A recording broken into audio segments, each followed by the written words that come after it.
What up, guys? My name's Casey's Raw. Welcome to my channel. Today, I got my friend and co-host AJ Raiders. Today, How's it going, everybody? how you doing, my friend? I'm okay. Just got off work and now I'm doing this podcast with you. well, I'm doing good. It's been a long, hot day for me, but I'm doing all right. Yeah. What's one thing that's weird is that Mhm. Um, I buy my Dark Side of the Ring episodes on YouTube, and usually they Mhm. don't show until the next day. Yeah. But right now, YouTube doesn't even have episode 2 or 3 up, so it's just one. Hmm. So so, Interesting. but I mean, you could actually watch all three, I believe, on Vice TV. On no, it's Vice. I guess it is Vice No, TV you're right. on It's their Vice TV on YouTube. yeah on YouTube. All three for free through their channel right now. So Yeah. but um, we both watched it last night, Mhm. and I know. Well, let's give you your opinion right now. So, what was your opinion of the show? Of part 3, Yeah. honestly, I thought it was very weak. It was not as good as part 1 and 2. I, yeah, you know what? I agree with that. We were talking a little bit about this on the phone yesterday Yep. through text, Mhm. and we both had we kind of agreed, but I know you wasn't totally happy about it, and It was more of a what? letdown and a bummer, in my opinion. It's like you build up a great story about TNA and Jeff Jarrett Mm, from the beginnings of when WCW closed down, and him mm, and Bob Ryder and his dad Jerry on the boat trip, and they decide, hey, let's put our money together and make a new wrestling company, hence NWA TNA. It builds up and builds up, and you got all these great moments of TNA, and mm, all of a sudden in the third part it's a train wreck. It's just like it they start out with that stupid Dixie Carter interview with, you know, everything that's with all the wrestlers from that we showed last time that we were talking yeah. about. They started I with that, and it just went mm, down in the fucking shitters with the see. GFW, Mm, all that. It's just no. And then they put the spotlight on alcoholism, and it's like mm. no, it, that that's stupid.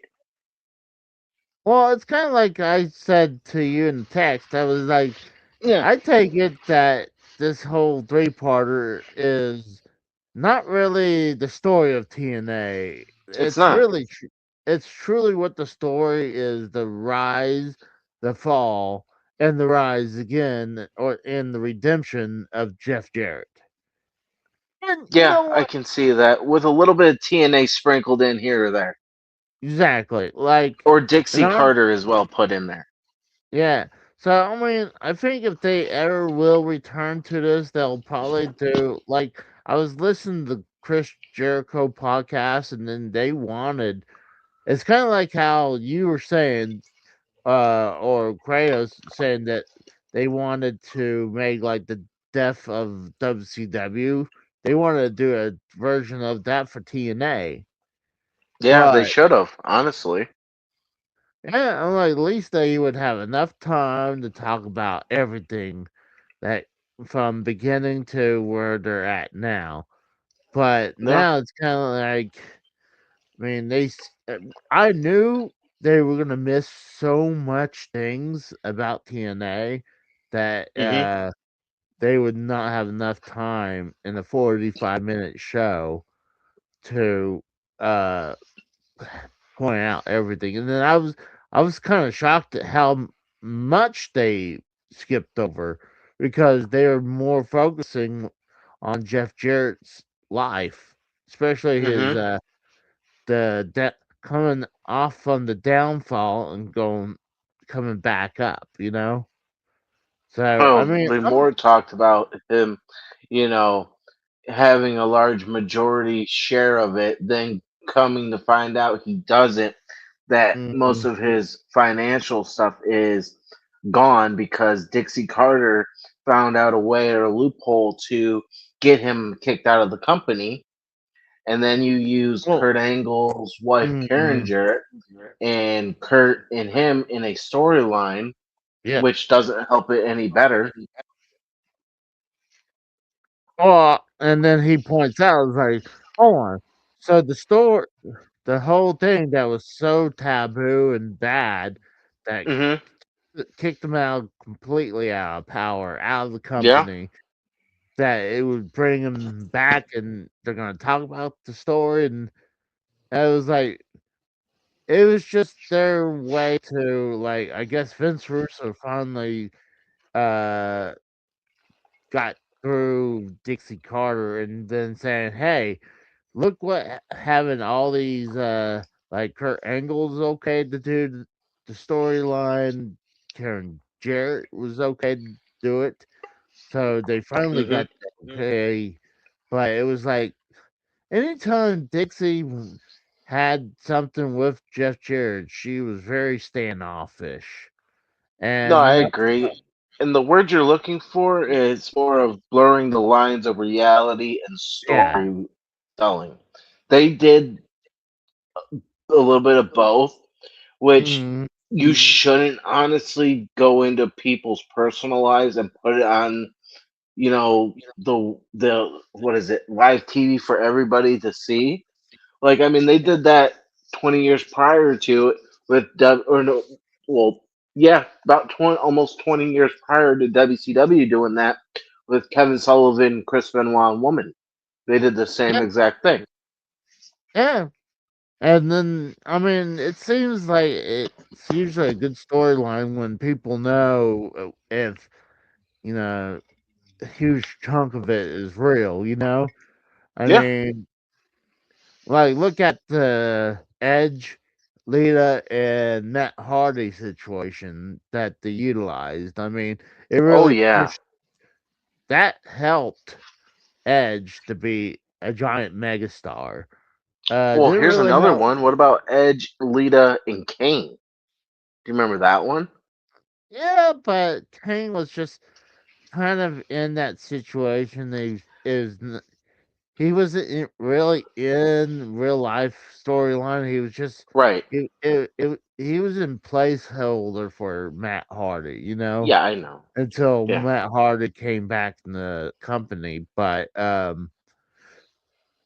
I mean, it made sense, but it was like one of the things I kind of liked how they had Kurt Angle as Jeff Jarrett's best man, and they just stand there right behind Jeff while he's marrying his ex-wife in front of him in a TNA My ring. favorite And it's part was the axe when he was chopping up fucking everything and trying to cut well, yeah. or hack up Karen and Jeff. That was hilarious.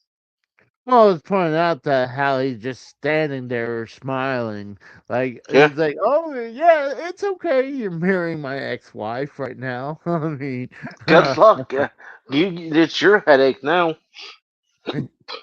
but I mean, Karen, I'm starting to believe a lot more what Karen Jarrett's saying because I mean, like she brought up saying if Kurt Angle wasn't okay with it, like, do Hmm. you think he would do it? And like, no, absolutely not. I mean, he's still a big freaking name. Like, look at, I mean, Dixie Carter used that whole situation to kick Jeff Jarrett out of power. So Hmm. obviously he's the biggest superstar in that company right Yeah. beside Sting. You know, Yep. like I would even argue AJ Styles because AJ Styles was huge. See, I really wish they yeah. talked about him. That how do you talk? I understand Oh yeah. WCW is one thing, Mm. ECW is a different thing, WWF's a different thing, but you're talking about Mr. TNA himself. You're talking about AJ Styles, the one that actually built that company from the ground up. Minus I- Jeff Jarrett, that guy is Mm. the only one that actually stood there and waited for the longest time. He was actually, if I remember correctly, minus Jeff Jarrett, he was the very first NWA TNA champion prior to Jeff Jarrett, because Jeff Jarrett was the first one, and then No, after, yeah, it was Ken Shamrock that was under the TNA uh brand yeah, because but I'm they talking were about NWA TNA. This is like no that 2002. no no that's what I'm talking about when the whole thing was happening. When TNA finally got the NWA belt, the first champion they got was Ken Shamrock. Oh, I spoke wrong. I meant after Jeff Jarrett, because Okay. it Uh, was Ken Shamrock, then Jeff Jarrett, then AJ Styles, because AJ Styles was the very first X Division champion in 2002. Lost that to Amazing Red, mhm. then went to win the world title.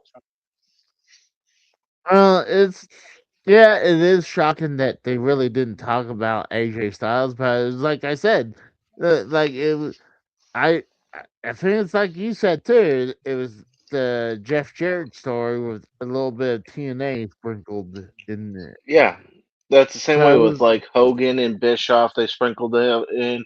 Dixie, mm, they did some. Russo, they did. I mean, hell, they even showed a little bit of Awesome Kong, but Awesome Kong, she yeah. was just like the little backside character. She's like, oh, well, I was here, blah blah Well, blah. she was supposed to be there for the to talk about the knockout division. You know, that's I what mean, I really. understand that, but there's more knockouts that you could have got involved with that. You could have got Mm, like Velvet Sky. She still looks fucking true, good for her age. You could have got true, D. true. The Who? problem, true. No, I said true, but the problem is we would not. Most of that stuff would have been on the cutting room floor No, because I you mean, like they would probably be in there for like a few seconds. But yeah, there's some like I was kind of shocked. I seen a clip of them doing that meeting, but I didn't yeah. actually. I thought that should have been in episode two. So when they didn't have that in episode two, so I was like, "Fuck it, let's just show that meeting," because I didn't think that was going to be a part. There, I don't even think they were going to cover that. But I was No, like, me "What's either. And then when they pointed, like when they were pointing out how look at their faces and everything, like only I mean, wow, I mean, it was like I was pointing that out too, where like they're all holding their heads up and like they're all being like like depressed because they're being reprimanded on TV, like they literally getting their ass chewed out by Dixie Carter, probably because two things, you know, it's because now she's in total power, and probably someone questioned her decision, and she decides to make a power play, you know. So I'm Yeah, like, you're I didn't. absolutely right. It was a power move on her. Mm, and I didn't even, like I said, I seen a small clip on the trailer, but I didn't. When I didn't see an episode two, I was like, "Well, they're not talking about this then, obviously." But then I'm like, we were watching the episode, and I sent you the message. It's like, dude, they're doing the talent meeting in this episode. Hmm. I was like, well, Yeah, they obviously, there's started out with it. yeah, like I didn't even think like well, honestly, there's no point showing it again well, it'll be the third time on this channel if we were to Right. get this. So, but I just thought it was weird, but I mean, I think ultimately would be best either they do the dark history of TNA, but it'd be like the the the death of WCW's story. Like the rise Like, and fall of TNA. yeah, and they could have that on Vice, and would have so much more room. But like, Or it's hell, you either could even do the original. If you wanted to do anything, do the rise mm, and fall of the original TNA. Because you can separate the new TNA, Impact Wrestling, and I then like, like TNA from 2002 all the way to 2012 mm, ish. You can separate that because from like 2012 to I think what was it like 2018, 2019, around that time span, it was Impact Wrestling. Then once yeah, Anthem buys it back or whatever, and they put it to NWA or they not NWA, but they go back to TNA. That's where you start the new lineage of or legacy of TNA. You got mm, to talk about the beginning, like the original one. That would be smart, I you like know. that. You could have season 1, season Yeah. 2, and season 3, and you would Hmm. have plenty time to talk about Yeah. everything. Each But I chapter goes from like mm, every single year of the company. mm. Well, when was hearing that the first episode is going to really focus on Jeff Jarrett and then slightly on TNA, it's like, and then we went into where episode 2 was kind of like more TNA than Jeff Jarrett. So it was like, and we were like, okay, well, obviously they're going to go straight into the Bischoff and Hogan era. So I was like, well, and it's like, dude, we don't have time for all this for 45-minute show. So like, No. obviously they're gonna not tell anything, tell everything. Well, they pretty much didn't tell much because went back and really focusing on Jeff Jarrett's situation and with a Oh, sprinkle of absolutely. TNA here. So it's like they really dropped the ball. But I think maybe they're thinking about coming back to this story because they knew there was way too much to really try to package in these 3 episodes. No, I So, agree. See, me personally, they shouldn't even said anything about TNA. They should have just oh, did I agree. the story of Jeff Jarrett, leave it as that, and then Mm, come back for what season is 7? yeah. Come back to season 8, the rise and fall of TNA, and then having it like the Phoenix rise from the ashes, the new TNA that's going on Mm. now on AMC. That's all you got to Oh, do. I mean, it's not that I, hard.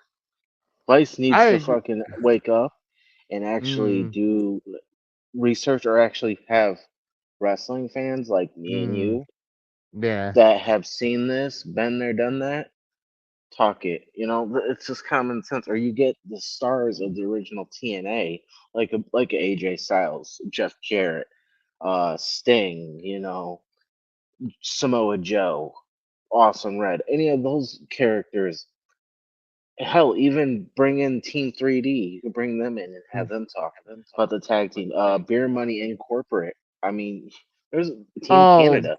Bring Scott Demore uh, in. Have him talk about that. That Bobby Wo- Bobby Roode won't do it because he's I guess he's a agent or a producer behind the scenes in he wrestles for WWE. So JCW. What are you talking about? no, he works for WWE. Since Bobby when? Roode. Oh, Pretty okay. I'm much. thinking of Cowboy Storm. I'm thinking of Cowboy James Storm. So no, no. Bobby Roode has been with the WWE since he went from the NXT and barely You been mean on the once he main left roster. TNA? Yeah. And like now he's just pretty much either a backstage agent or a producer, you know. Yeah, I got it confused. My apologies. But I mean, I agree. I mean, I they could have really cut out an episode of. They could have made a two-parter for Jeff Jarrett if they just kind of focus on his life and career. Then they didn't need to be three-parter.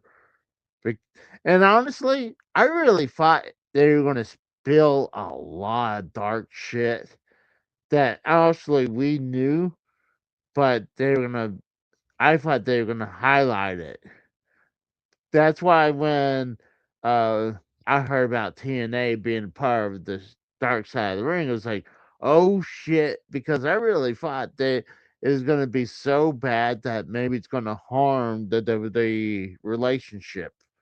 Obviously, they didn't point out too much stuff that I mean, it didn't. They didn't really make it look too controversial, but um, yeah, but My opinion, they played with kid gloves. They didn't get down to the facts, to the nitty gritty of anything. They just pretty much said, "We'll do this, a little bit of this, and a little bit of that, and that's it." mm, They're like you said. They, uh, I mean, we both can agree they could do a whole season on the rise and fall of TNA if they really oh, wanted to, but I people would won't watch it because no, it's I not disagree. WWE. No, Like how? What do you mean? I disagree. I think people would watch it, Well, I but know we would, but I'm saying the vast majority I don't probably know. wouldn't. But I mean, I would love like you brought up a perfect idea. Didn't even think of that. I only just thought one season. You brought up where we could have three seasons and really spread it out. I was like, I like that idea, It is. It's a but good idea, but will they do it? Absolutely not. no, Why? Because it doesn't fit their narrative. no, it's not Their that. narrative is to do this and that, and what the fans like us want to see, they're not going to do it.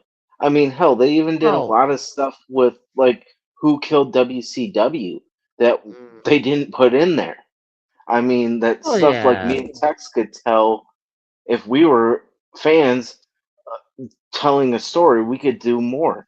That's what a lot of these companies they don't do their research on what they're doing. That's the problem.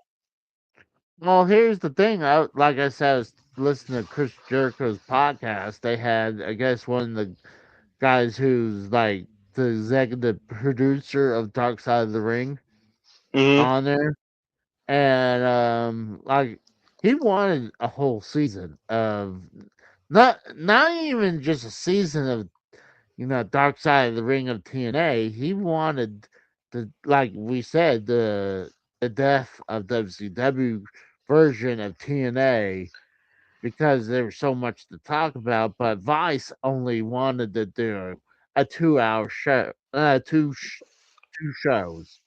Yeah, While I know. and then they finally went back and begged for a third episode. That's why we got three. So, I'm guaranteed when they had all this footage, and they're like, Hmm. "Well, we gotta cut this out, we gotta cut that out, we gotta cut this out," and then they're like, "We're gonna well, I mean, if we're gonna cut all this out, and like we should just focus on Jeff Jarrett's career," and I think that's what they did. Yeah. Like, Well, I'm then sure they they. should have never did everything they did because they just fucked it up. I don't think they really fucked it up. I enjoyed the three episodes, honestly. I The mean, in first my two, like I said, were solid. This episode was the weakest of the three.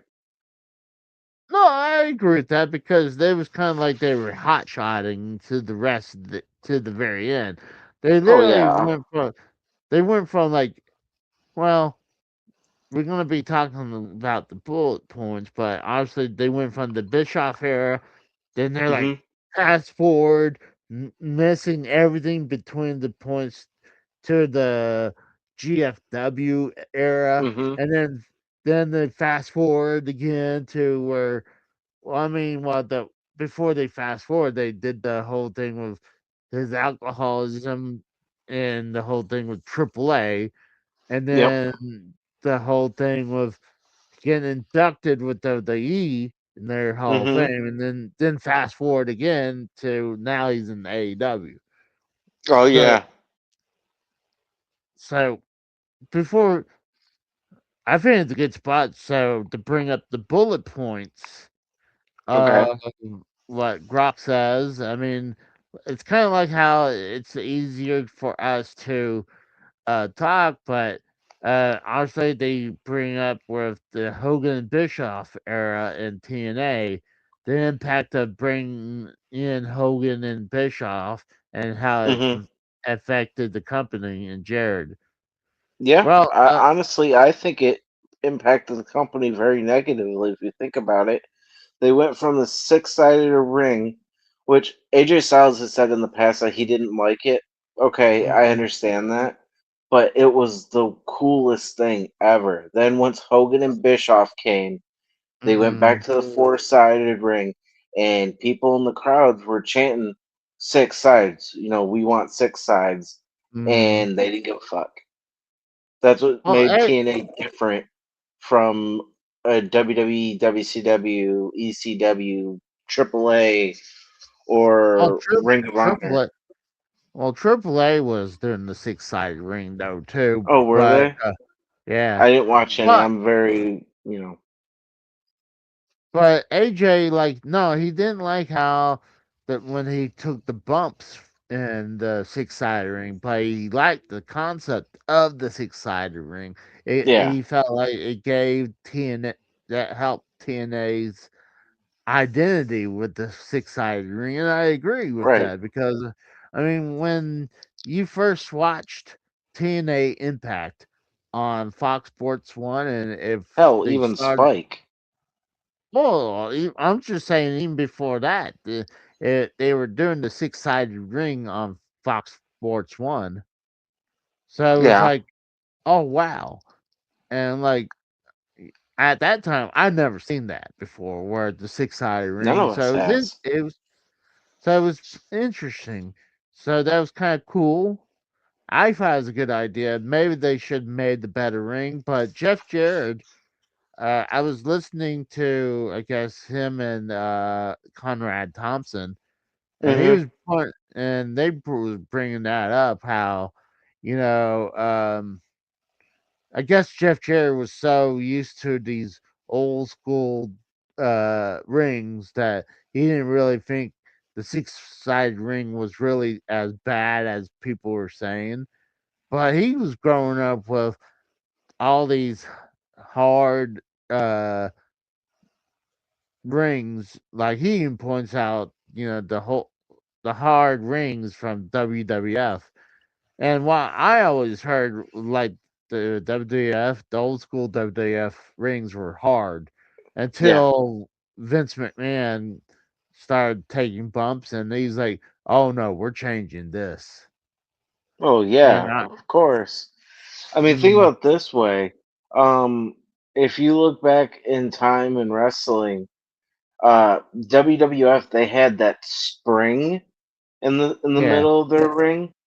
WCW, when you took a bump on WCW's rings, you could hear the impact of it, which a lot of wrestlers that worked there said that they didn't mm, mind it at all. But WWF, you could hear the fuck when you did like a suplex. yeah. It would make that effect that when you slam that they would bounce up real quick from it because they got that spring in the middle. Well, I mean, I think it helped because I mean, like if it takes something to blow away, that's good. Yeah, for But the most part. like I felt like when they really did take the six-sided ring, they did lose that identity with that, and Oh like yeah. and both Hogan and Bischoff, they're like, and I was watching it where like Bischoff was saying that, oh, you can have your six-sided ring, but at least do something with it. I'm like, hold on, what do you mean do something? They were doing a lot with the six-sided ring. Oh I yeah. mean, I mean, they're obviously one of the biggest ones is like the six-sided cage, And then like Oh, you it mean was Lethal just Lockdown? guess what? I thought Yeah, it this was Lethal com- Lockdown. It was lockdown pay-per-views every year. mm, It would be Lethal Lockdown. That all six sides of the ring would be surrounded by a cage, yeah, and but it was six competitors or so like that. they were utilizing that six-side ring a lot more than Bischoff was saying, and I just don't think Bischoff was really following the TNA product at all No, before he signed on. I no, think he didn't. no, like I think both Bischoff and Hogan didn't want to be there at all. No, they came there for the dude. They like I said, they are company killers. They literally came in for an easy payday. They brought their friends in, Hall and Nash and Mm, fucking Six and all them, and the Nasty Boys to get a paycheck. That's exactly what they did, and they killed another company. oh, I That's agree. why, Like, no offense, like this, Casey. Say I started up a wrestling company tomorrow, right? Let's just say hypothetically, right? And mhm. I needed people to know the business of the wrestling industry. I'm sure the hell not fucking getting Hogan and fucking Bischoff to come and run my company. Sorry. Yeah, Yeah. you did what you did in WCW, but where's WCW at today? Gone. Sold to the competition. No thanks. Well, I'm gonna point to what the Solid Monster said during his weekly podcast when he was talking Mm-hmm. about uh when there he was mentioning the Hogan era, and they were saying how that not only that, I think it was maybe it was Conrad actually, but it was someone saying that no, my fault. My bad. It was Jeff Jarrett and Conrad Thompson when they were talking about this whole episode 1 and 2, and when Mm-hmm. they're leading into the 3rd one, they were saying that, um, Dixie called after they had that first Monday when they had Hogan and Bischoff show up, and where they That's literally another thing. You know how well, we were talking about Hogan and Bischoff coming in? That was the stupidest thing of them to do was bring back, try to reunite, or yeah, reuse or what's the word I'm looking for? Reunite the fucking Monday Night Wars when well, you know damn well you look at the impact zone and you look where WWE mhm, was at in 2010, you're not going to compete with them. For one, you don't have the money like a mhm. Ted Turner. You cannot compete with them with money. You can't compete with them with producing. You can't compete with them with wrestlers. It's not going to work. That's why they lost and they had to go back to Thursday nights because it Well, wasn't working. hold on, let me bring this up before you move on. Yeah. Um, what I was trying to say is that they were. Well, it sounded like you were saying earlier they brought in all these people, but what they were trying to say instead of just Dixie Carter tried.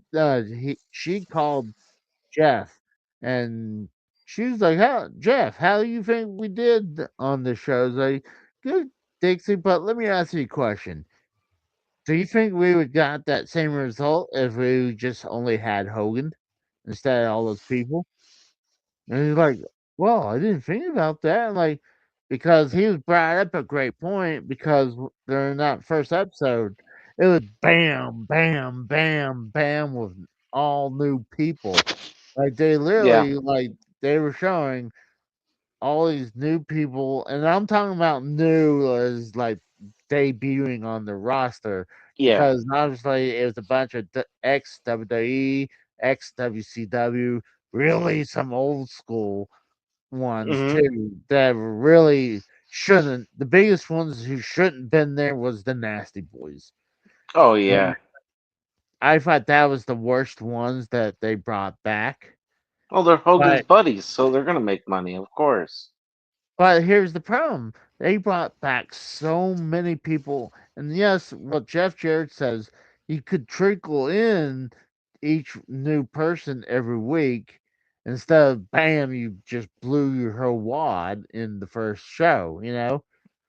I'm Mm-hmm. like, that's a good point. But you're also saying now you should be focusing on these people instead of the people who got you to the show. So Mm-hmm. you're pushing Oh, those I guys, agree. well, you're pushing all those other guys further into the background and Mm-hmm. before. Like No, I agree. when they honestly they're focused. I mean, some of them were big names. I thought it was good to have. Obviously, having Rob Van Dam, Yeah. Mr. Kennedy, who was just coming off a great run in WWE, and he had a Right. pretty decent run in TNA. Yeah. And He's still there today. oh no, he's not No, in he's in TNA. JCW. Yeah, he's in JCW. There's a lot of people from TNA that's over in JCW right now. Oh, that doesn't surprise me, but Yeah. then there were some names like that. It just made no sense when they uh biggest ones. Obviously, like I said, the Nasty Boys are the worst ones, and Mm-hmm. then after that was Val Venus, who just randomly Oh showed up. God. Like I'm like, oh my god, like the guy, like the whole gimmick was so done. That's why they got rid of him. Mm-hmm. Because like it was just stupid. Yeah, And it was. like so, and then they picked up Orlando Jordan that they didn't show, but like I said last time, like they released him, and then he wanted to do his gay character, and then they finally got to do it there, and it was horrible. And it's not because like oh he's gay or bi or whatever. It's because it was like he was also obviously pushing it sexually, and Right. like I can understand if you're gonna make the women sexy, but you're unless you're a gay dude, or bi, you're not gonna want to watch wrestling for getting excited by No. men. But it is just weird what he was doing, and that pretty much killed his career. What he did in TNA, Definitely. but it was just I don't know. Honestly, I think they could have cut off a lot of those people and utilized them against the original roster. Like if they cut out the Nasty Boys, they cut out Val Venus, they cut out Orlando Jordan, and I'm sure there's more that I can't point out right now. Ric Flair, he should have never wrestled again. Jeez. He should have just been a manager like when he was doing Fortune. But Yeah. that was all he should. That's all he should have been, not being active in the ring. But after that, like I said, I was okay with Rob Van Dam because eventually he becomes the TNA World Champion. I Mm-hmm. was okay with Mr. Kennedy and Mr. Anderson. Mr. Anderson and bringing back Jeff Hardy. Like obviously Jeff Hardy's a big name. So, and I think that kind of moves us. Yeah, talking about Jeff Hardy. That's the next topic. Is the Jeff Hardy at fast forward a year later at Victory Road in 2011 with the infamous incident. Um, AJ, I got a problem. What they said during the show. Hmm. Uh, I'm hearing two conflicted stories. What Okay. happened backstage? So, Shoot, cowboy. usually so I mean, I would take the word a little bit with Bruce Pritchard, like, because he's usually when he's talking on his podcast, it makes sense because, I mean, he's been in these situations so long, but, I'm hearing two conflicted stories. So uh when when Jeff Hardy, obviously they saw him, they're like, oh, he looked fine earlier in the show, and Bruce said that, but then they said he was hiding, and then when they found him, and they were saying he was stumbling, and he came up, and they were like one him hawing what they should do, and I think they were trying to call corporate, like, hey, what should we do? We got this wrestler who's under influence, instead of just like what I was hearing on these other podcasts. I think it was Jeff Jarrett or Bischoff saying there was not a lot of things they could have done. A lot of times when the wrestlers were done with the shows, a lot of them would hit the showers and leave so they can, you know, uh, they're done for the day. So they're not, all of them are hanging around until the end of the show. So they were saying that he wasn't, he was able to walk on his own. While the story I'm bringing up is what Bruce Pritchard said that I heard during his podcast. So what I'm going to do is I'm going to show you what I like. Originally, I was thinking about bringing up the Bruce Pritchard podcast, but I was figuring like, that's taking a chance getting copyrighted. Yeah, you never So know. Conrad or him might copy strike your channel. I don't think they're trying to do a claim, but luckily, what was able to use Grok to bring it up. So, and I know this is accurate because I listened to this podcast about the Victory Road 2011 on the what happened when with Bruce Pritchard.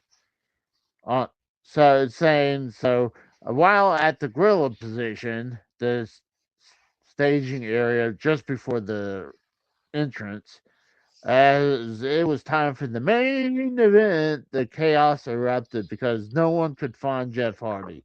So that was one thing that was said that was true, is that in all the stories is that they were having problems finding Jeff Hardy because Jeff Hardy likes to hide before the shows, and honestly during this time he was on drugs.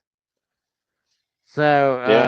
Pritchard ran out looking for him and saw two guys physically carrying and dragging Hardy, his arms over their shoulders, with his feet dragging on the ground, and he appeared passed out and nearly unconscious. So Well, he that's was drunk right. and on drugs. Well, in the D'Lo Brown story, they didn't even mention this. So you would figure if they saw this, you figured that's kind of hard to forget about that. You know, him being Yeah. literally dragged by the security guards to the gorilla position. Wouldn't that be kind of hard to forget about, especially how infamous this whole situation was? Yeah, because if you really think about it, Jeff Hardy comes out walking just fine, even Mm, though he was intoxicated to the point that nobody should let him be go through that curtain. And on top of mm, it, Sting's waiting. Sting comes out and looks at him, and Jeff's looking at him, and Bischoff comes out mm. and is looking and telling him like, "Hey man, it's time for you to go. You know, it's you're way too fucked up. You can't be here." So he goes to Sting and says, do a Hey, quick you're finished. roll, Stinger death drop, and then pin the 1, 2, 3 and call it a day. Which honestly, if Bischoff was running this, who the fuck would let Jeff Hardy even go be out of that curtain because that was the Oh, problem. according to what they were saying before is that Bischoff wasn't really running the show, so I mean he was only there for Hogan. Anytime they had anything related to, Allegedly. well, yeah, allegedly. So maybe didn't have the power to really say, "Hey, we got to do something about this." But I'm sure they're like, look. I'm sure all three kind of looked at each other with Bruce Pritchard, D'Lo Brown, and Bischoff. They're like, "What the hell we do with this situation now?" And they were saying something about contacting Dallas. So they were him hauling around, and then like you were saying that Jeff Hardy's music hit, and now suddenly he was able to get up and start moving, and that's what kind of like and uh, Bruce Pritchard's story where he was pretty much. You ever seen the Weekend at Bernie's movies? Yeah, it's So, basically the story of Mikkel.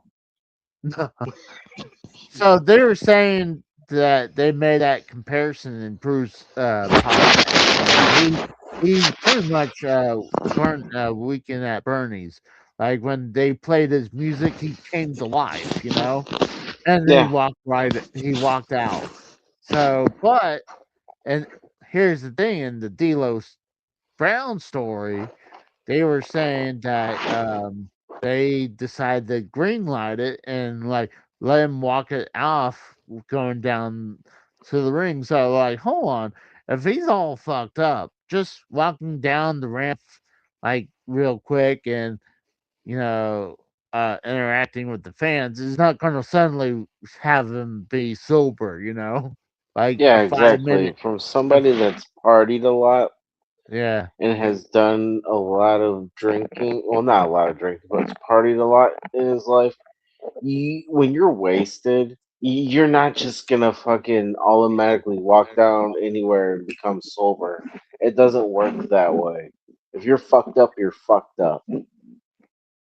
So what really shocked me is that according to D'Lo, that they gave the green light for him to walk out. You figure, hold on, this Then guy's all. shame on every single one of them for Mm. greenlighting it when in reality this man is too fucked up to go into the ring and perform moves, stunts no less, and to A, protect himself and protect Sting, and vice versa, Sting protecting Sting and Sting protecting Jeff Hardy.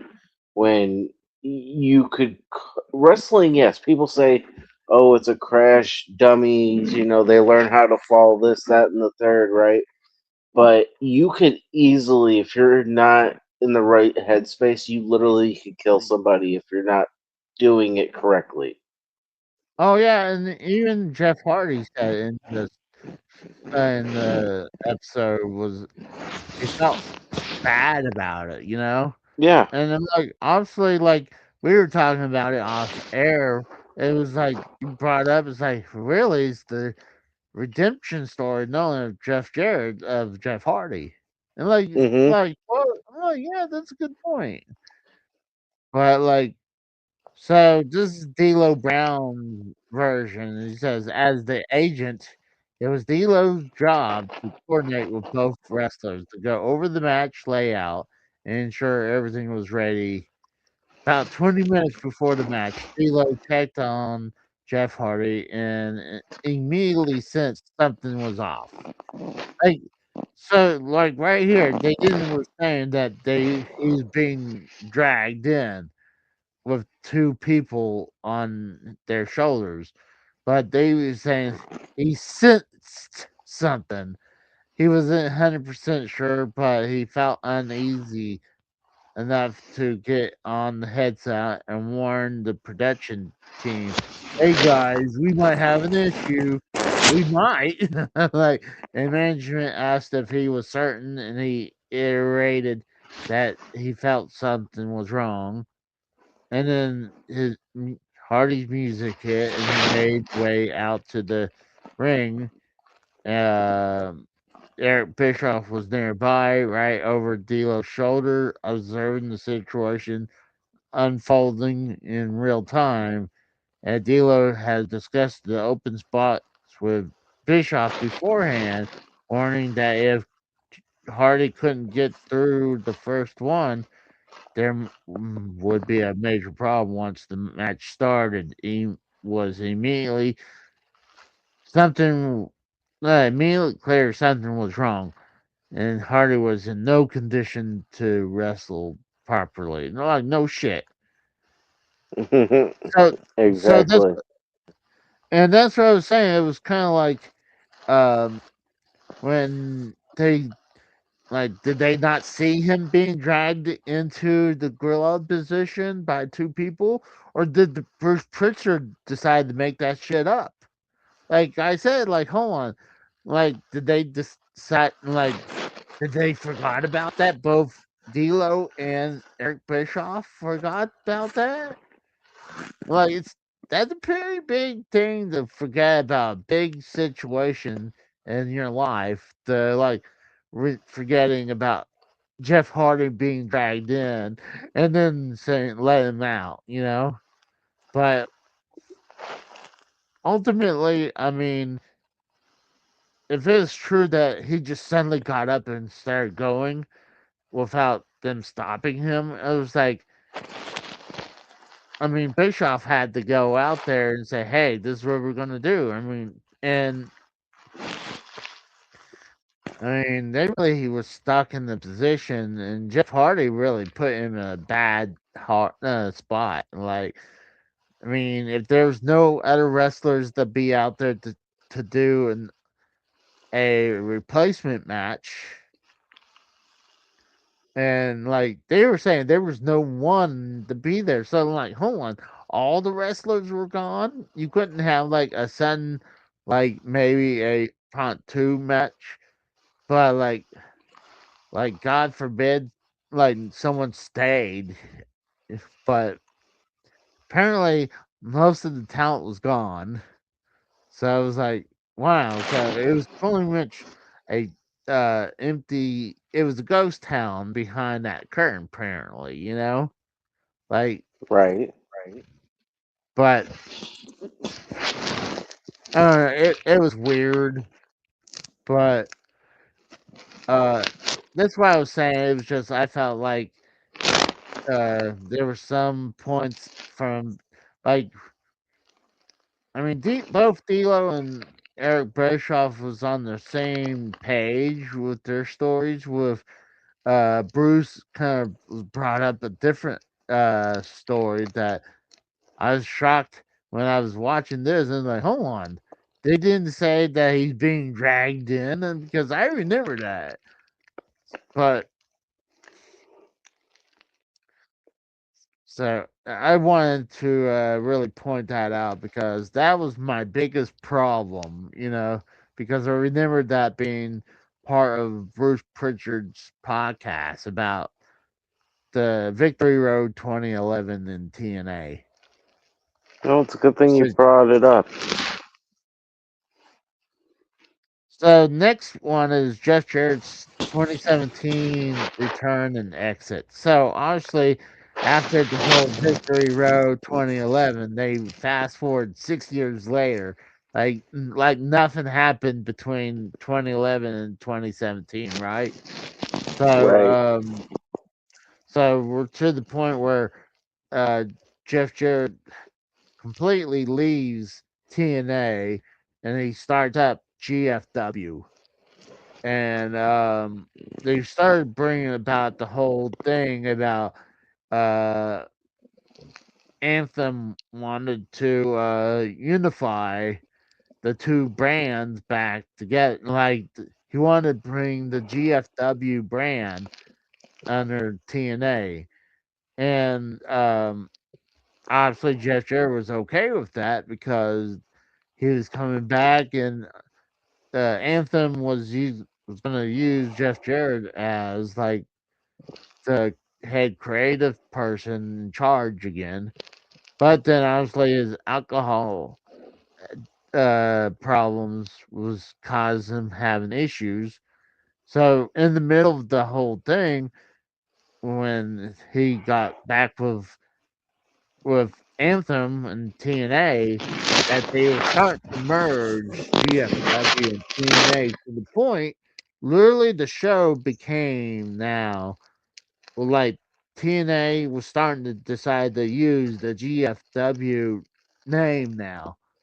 So because they didn't want to be called Impact Wrestling, and honestly, they didn't want to use the TNA name, so we're like, we'll use the GFW name, and they were starting having initials, and then you were starting to hear rumblings that there were some problems beforehand, and then like I said, you were hearing them merging the two brands together, but then yeah, the problems hit, and then you find out the merge never fully completed.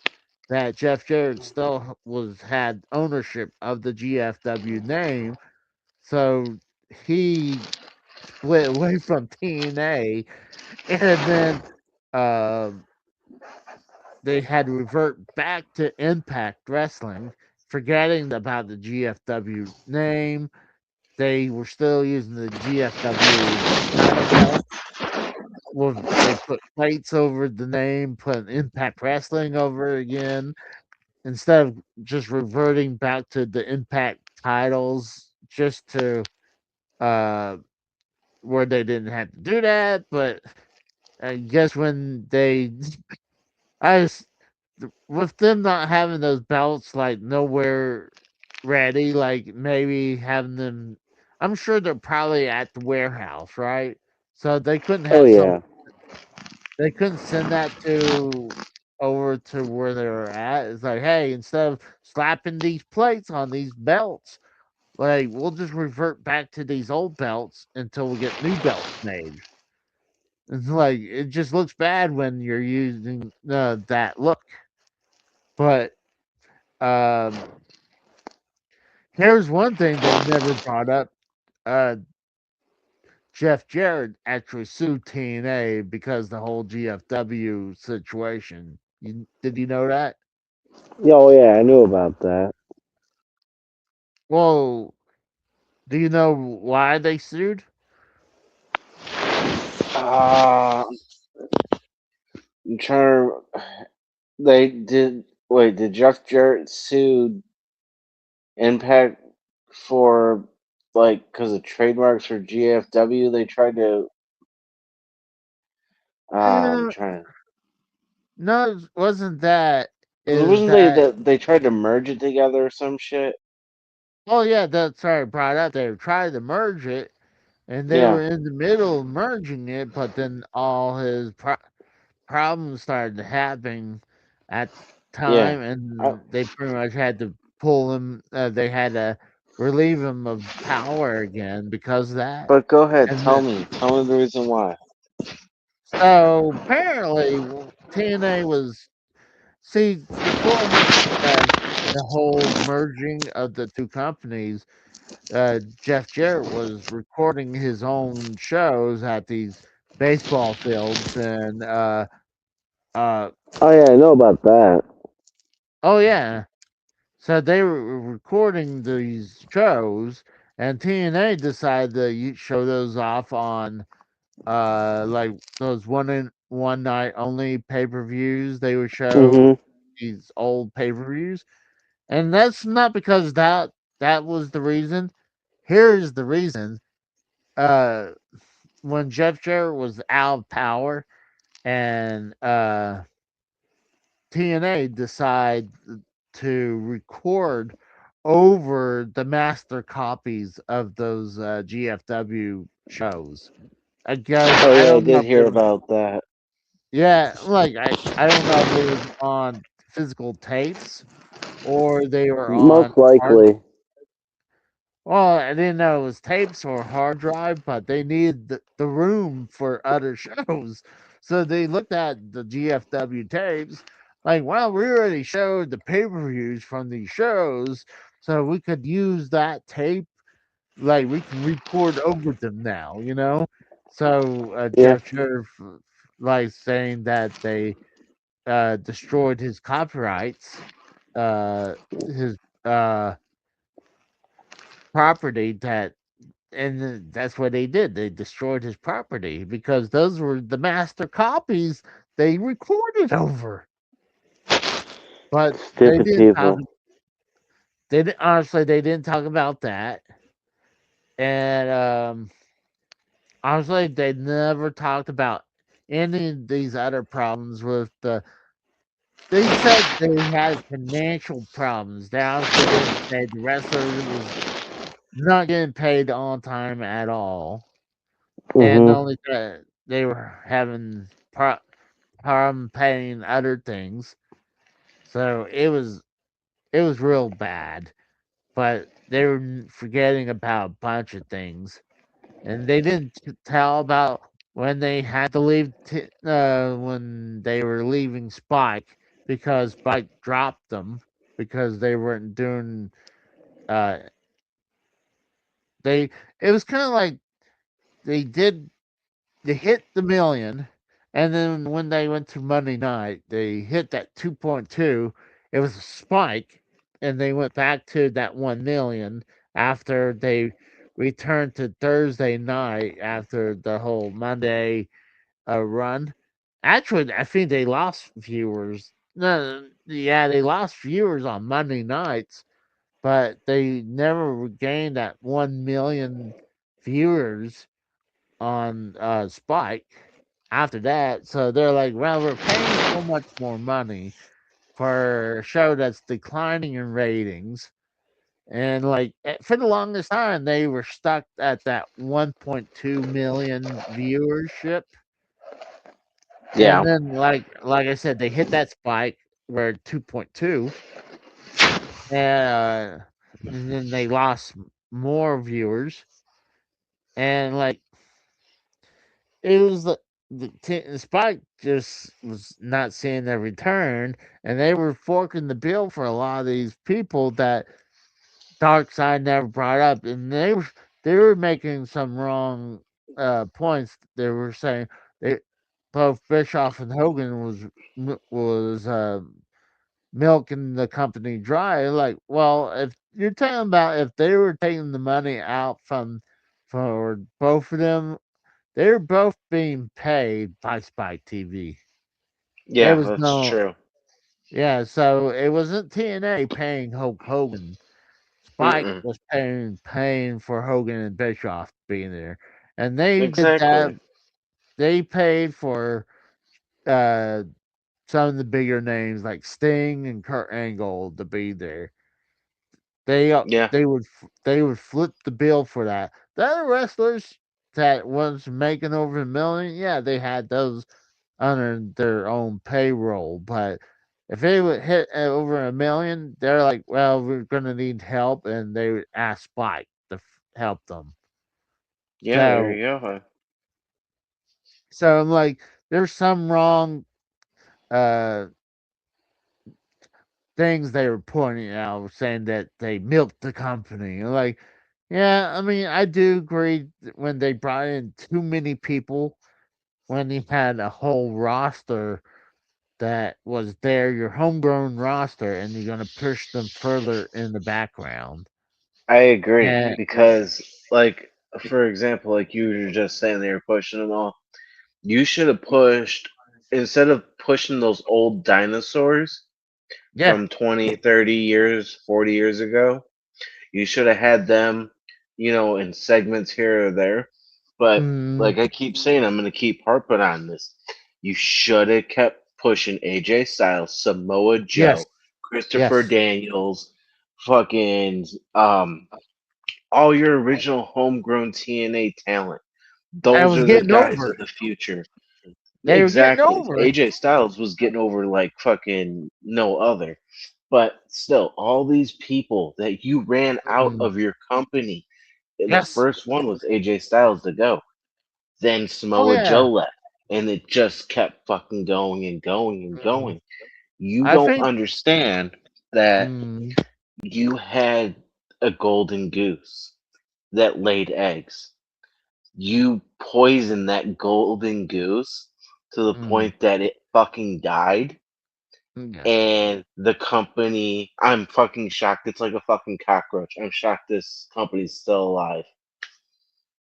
Yeah, it's kind of like how they says there's nothing certain than death, taxes, and you can add TNA being TNA part of that. Wrestling. Yeah, because it's just one of those things. Somehow they somehow survive.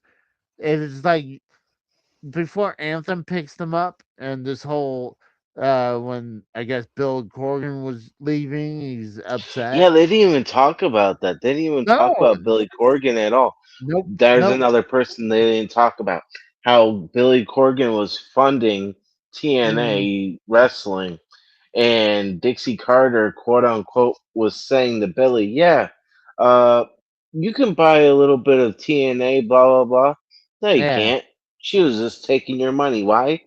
Because one money mark is going to tell another money mark, "Hey, just give me your money. I'll pretend you're this and that." This guy comes to find out he's just giving his money out. He owns nothing to the company. The company no. doesn't own him a dime. He was literally Well, funding because pay per views for at least until 2016, if I remember correctly. I don't know, but Yeah, because they went to court what? right after. Oh yeah, well because I mean when he found out that see the whole thing was when he gave out millions of dollars, then that's when he became the president of TNA Quote because unquote. yeah because she felt like, well, he gave us millions of dollars to help us. Well, like I give him something, so I was like, I'll give him the title of the company as being president, even though it probably meant nothing at all. It didn't. Of course it didn't.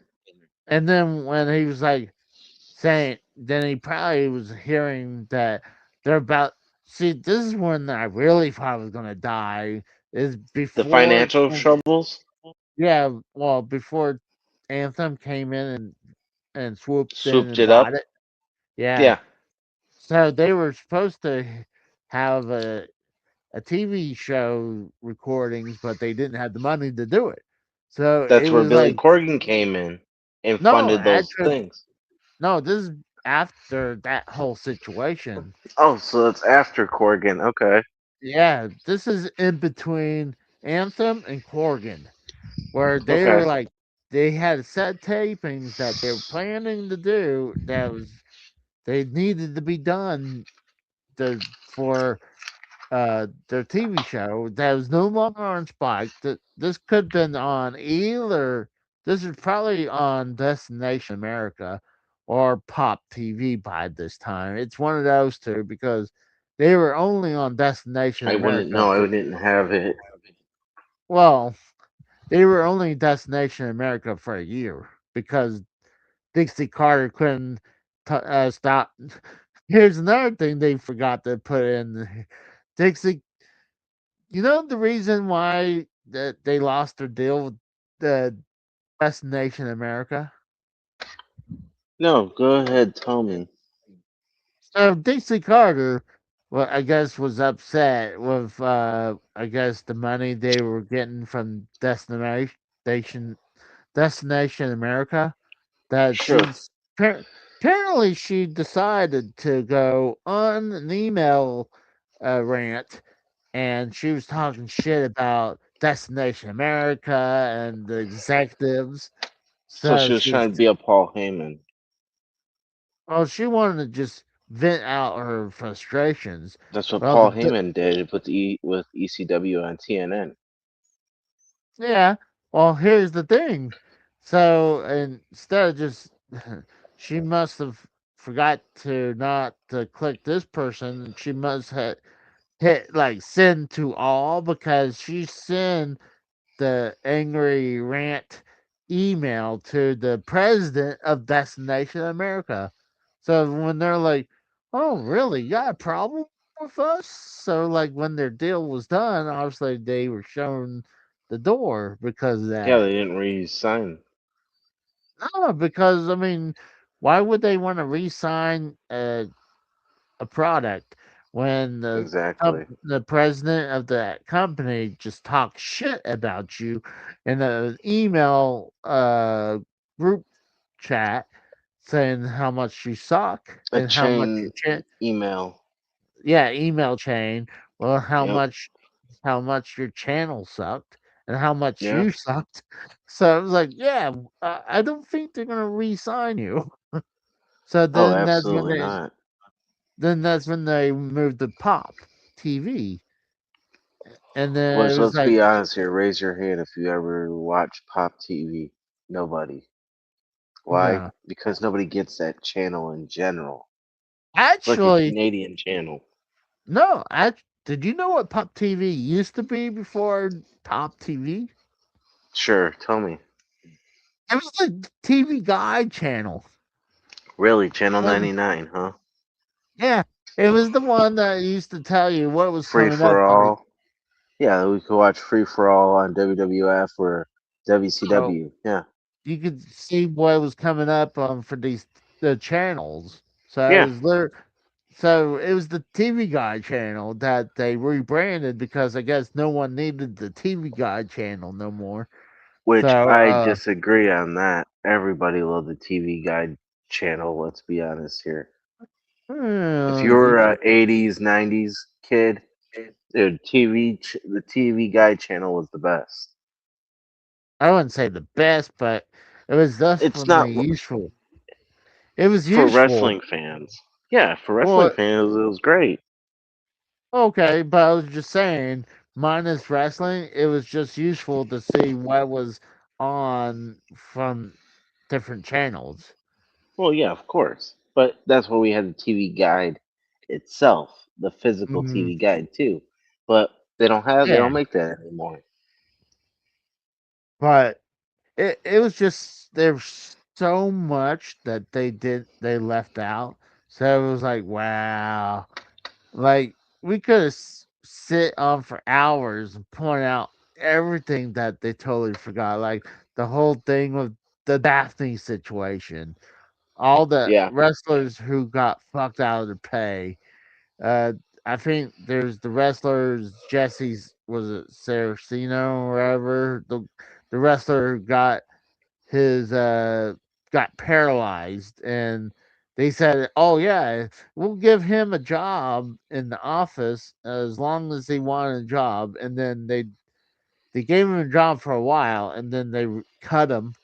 And not only that, they never paid for his hospital bills, and like so they stiffed him on that, and they cut his job too because of they didn't course. want to hold on to him because they were paying him his wrestling contract. But it was like it it was so God, I mean that's what I was saying is like when I was bringing up the idea is like how much dirt are they gonna air that I felt like it was gonna really hurt their image to WWE. Well, I guess they don't have to worry about that because there wasn't much dirt they showed on TNA. It Oh was yeah, the only dirt they really showed. It was they really hated Dixie Carter on on the show. I mean, they really focus on that on episode 2 and the beginning of episode 3 yeah, because they were showing how evil that bitch was and she was pretty fucking evil. I mean, she seems like a sweet woman, but when fame got into her head, she definitely fame got to her head for sure, filled her head becoming huge. But I'm just surprised how much how very little they covered an episode. Actually, in all 3 episodes. So I mean, I thought they were good, but I was like you said, I was kind of let down because I was kind of hoping they kind of dish out the dirt. It was like because a lot of the dirt we already knew, and I was kind of hoping for new dirt, but no, it was just really the rise, the fall, and the redemption of Jeff Jarrett with sprinkle with TNA in the all three episodes. You hit the nail on the head there, bud. So I mean, but they could do like we said. There's potentially in the future that they could return to the TNA idea, and maybe they could call it Dixie Carter in the TNA era or TNA I Dixie Carter personally, era. if you're gonna do anything of that, you do the rise and fall of TNA, the original TNA, not the new one like we talked about earlier, but you just focus on 2002 all the Yeah, way to 2012. That's oh, where you really focus on. Or hell, you don't even have to worry about 2012. I would set it from 2002 to 2010 when Bischoff and Hogan comes in. That's where you end it. The rise and fall, because that's basically it. You start with NWA TNA. yeah. Well, actually, you know what you should do? Would be the greatest opening ever. Would be you show, because they have the footage for um Vice. You show the whole image of um Vince McMahon buying WCW. Then you show, even a reenactment of Bob Ryder, Jeff Jarrett, and Jerry Jarrett on the fishing trip. Then you show the first clips here or there of Mm, TNA, NWA TNA. You show the ring breaking and the dark match. You show highlights of the first NWA TNA episode. Then you just keep going down the year line, and then all you right. get to Dixie Carter coming in. Then you show, Hogan and Bischoff coming in and destroying it. Then you end it, fade to black. That's what you need to do. Will they do it? No, they won't, I, I because don't know. they I think that potentially they could, but I mean, I think that the creator of the show wants to do more of TNA, but get The Rock to do it. If that's the case, The Rock did the Who Killed WCW, which was really good. His maybe he has company, maybe he has to go that route because I mean, maybe. I mean, that would be the smart route. because the creator wanted to do a whole season of TNA, but Vice didn't want to do that. They wanted just to go down to two episodes, and they had to beg for a third. Yeah, So it so was my like, advice is go to The Rock's production company, have The Rock do it, because he seemed like he would be on board for it. He loves yeah. wrestling. Dwayne obviously loves money. He loves wrestling. Why Mhm. not? It's a good pet project, even though The Rock has nothing to do with TNA. Well, The Rock didn't have nothing to do with WCW either. I mean, he won their title, Yeah, which that's true. at that time the title didn't mean shit. The title died Actually, in 2001 after yeah, WCW closed. that's And it wasn't even true. the real WCW championship. The one that they brought into WWE Yeah, that wasn't was even the real championship. It was a cast copy that Scott Steiner had, exactly and he that he kept the fought. real one for the yeah. He kept the real Crumb Ryan Mm. because he wasn't gonna let WWF have the real title. He was like, "Fuck that." So when Oh. Booker T won it on the last Nitro, Mhm. that was just a cast copy, which WWE has no fucking clue that Oh, it's not the real title. No, they don't, because because Conrad has it. oh yeah, well the reason is because I know they made a cast copy, and they gave Hmm. it out to certain people, and like you said, he decided to swap his belt out and give them his copy. Hmm. And but he actually, The Rock. was actually on a TNA show via through a video package. But this is when pretty much it was, WWE was starting to recognizing TNA a little bit. I think Yeah, but we're I talking about the think new TNA, correct? yeah, this is new TNA where Totally he showed. different. Totally different. No, I'm just saying he at least was on their show via by video package, Right, I while get that. wh- I understand while that.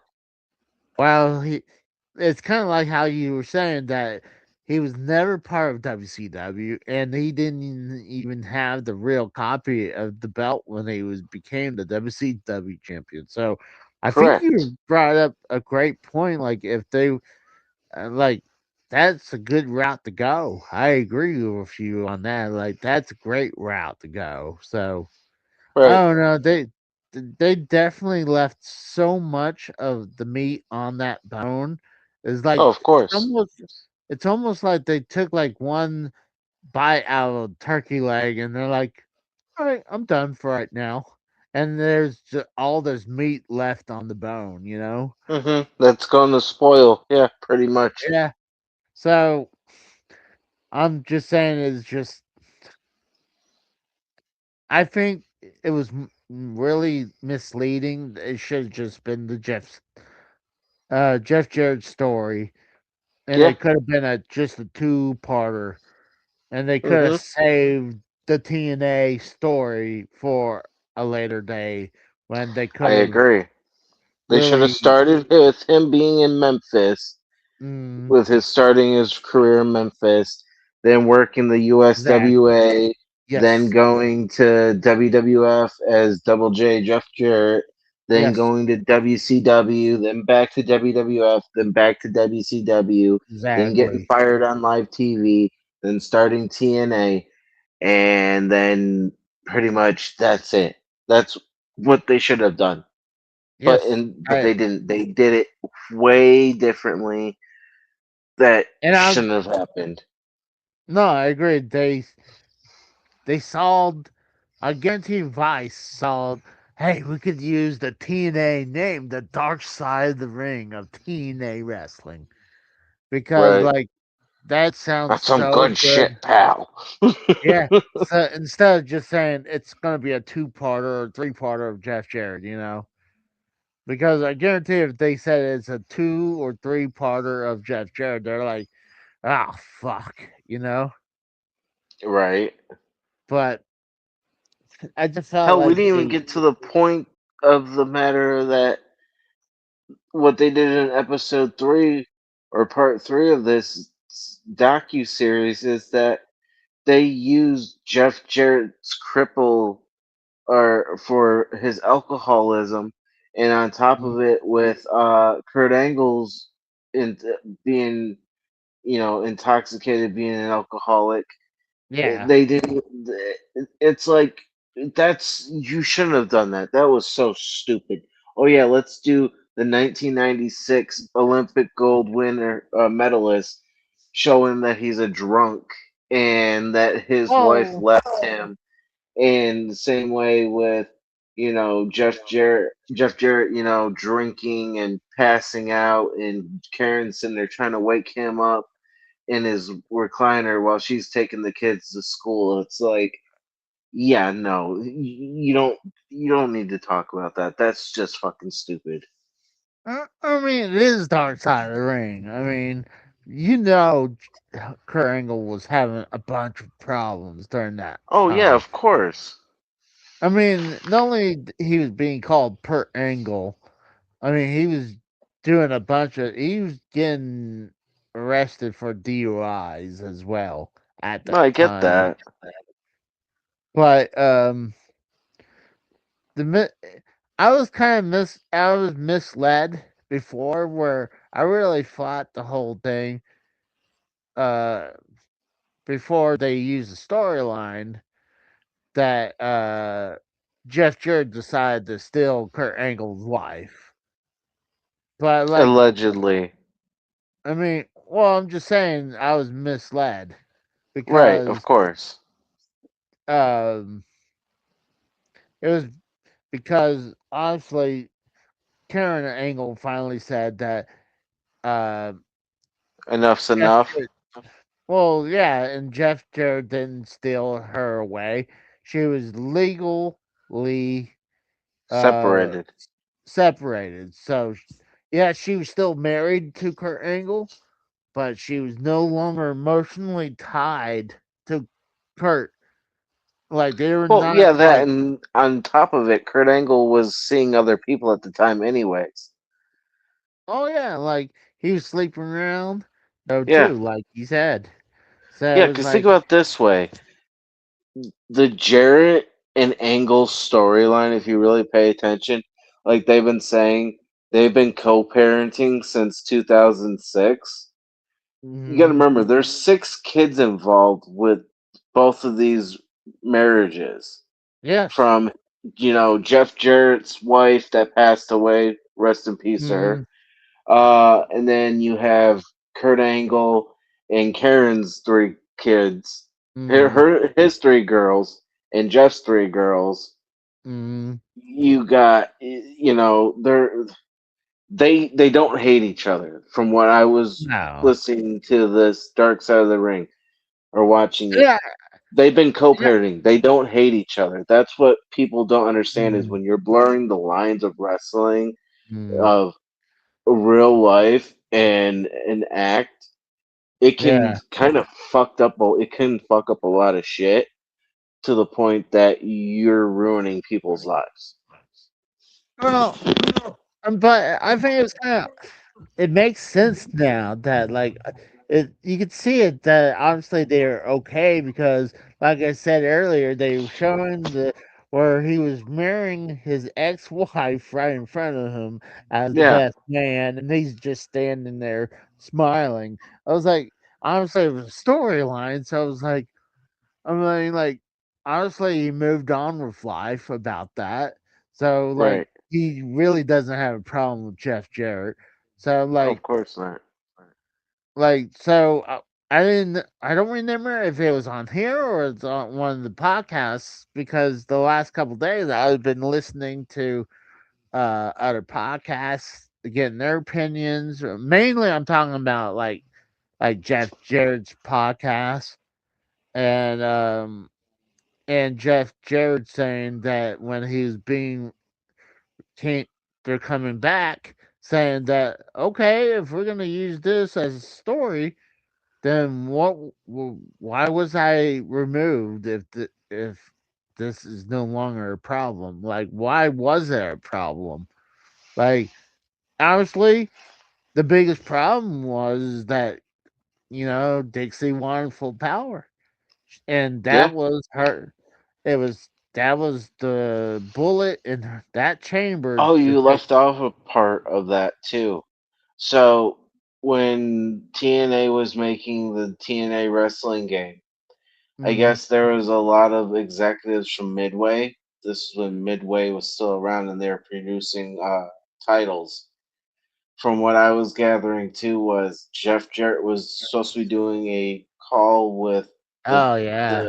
the president of Midway for the video game, and the president goes to Jeff and tells him that, hey, Dixie said that you don't need to be a part of the next meeting; that she'll take care of it right there. Right there, that just shows you that she was an evil bitch and was trying to push him out of the way so she Hmm. could get all this stuff. Because if you notice, Jeff Yeah. Jarrett, I believe he is in the first and only TNA game because there was only the one made on Xbox 360 and PlayStation 3. They But had I mean, that game was hard to play. there was other games, but they weren't console games. They were.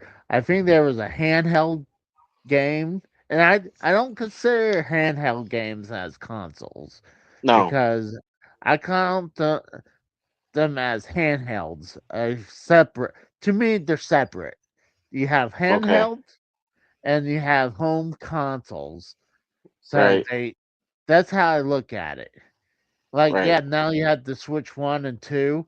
Like, that's a hybrid, but I consider that a console because, I mean, it has the power of a console, but when I'm hearing if it's on the PSP or the Nintendo DS, like I think they had a TNA game for one of those handhelds, but like honestly, the biggest one we know is like the one you said is it was on Xbox 360, PS3, and on the Wii. And I Yeah, I actually heard think, the Wii one was just horrible. and I actually heard. I think I remember it was also on the PS2 as well. No, I because the think PS2 was already dead by then. no, PS2 was still pumping out things, In and especially 2007, 2008. yeah, they didn't stop Mm, producing that for for longest time.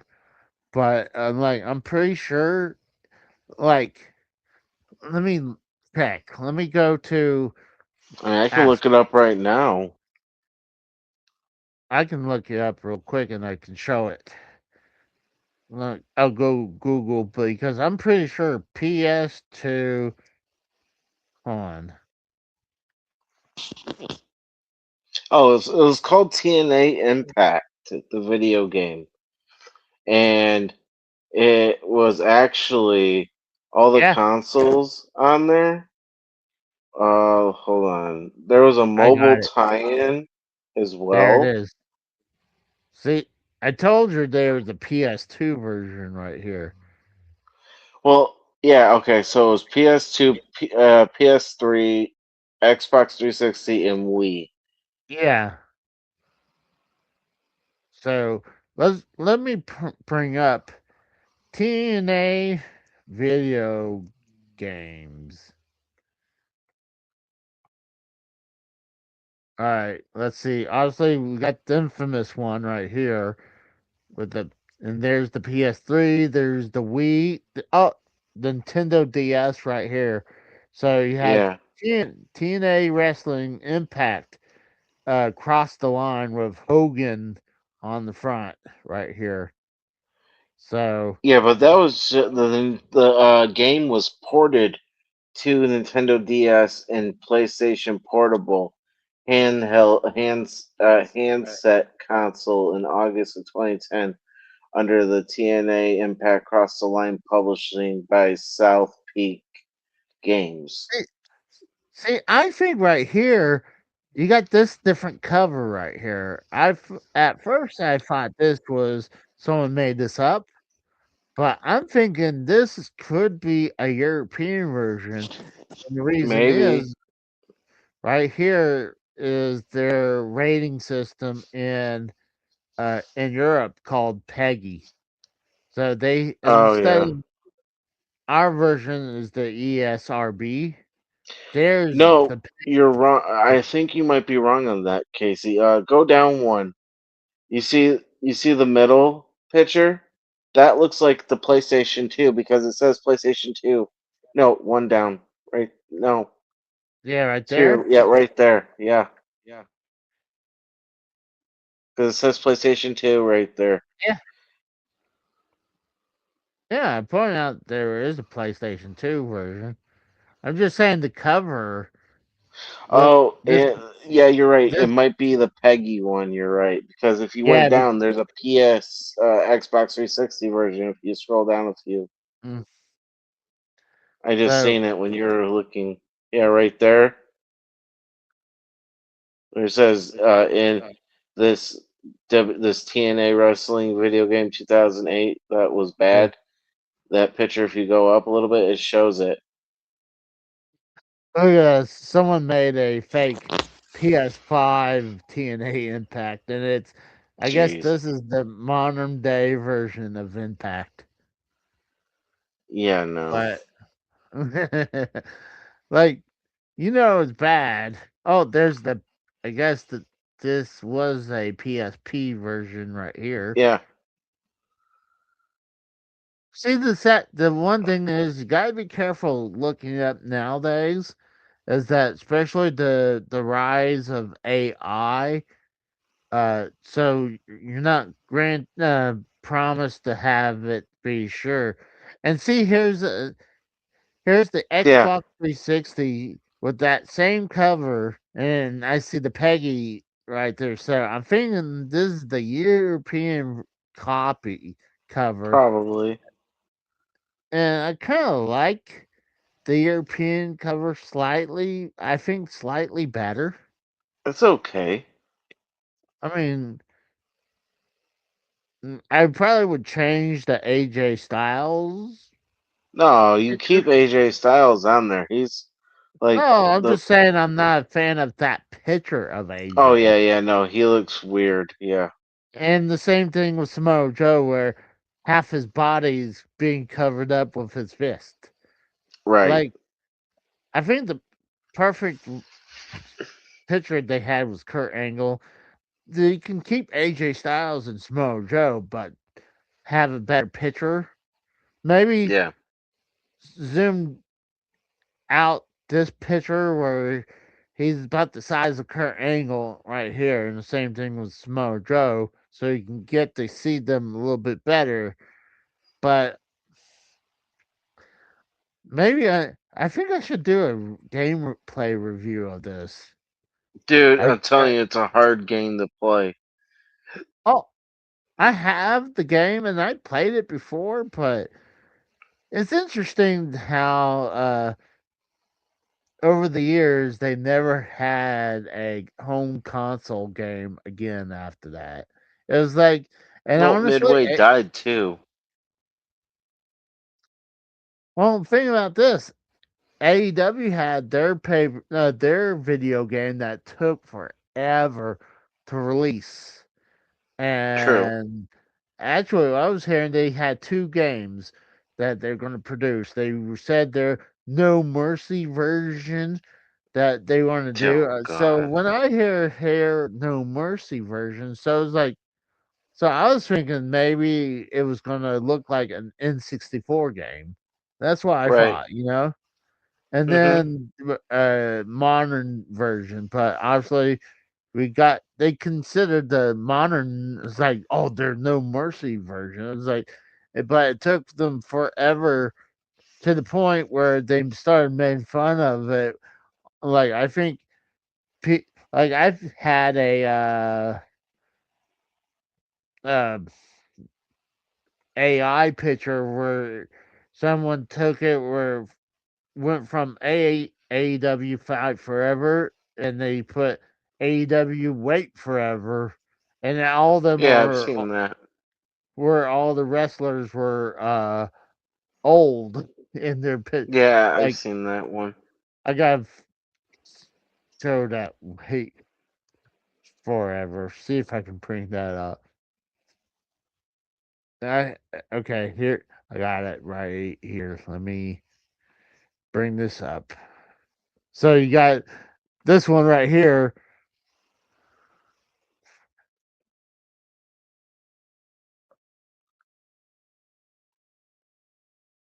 I'm trying to get a better picture of it,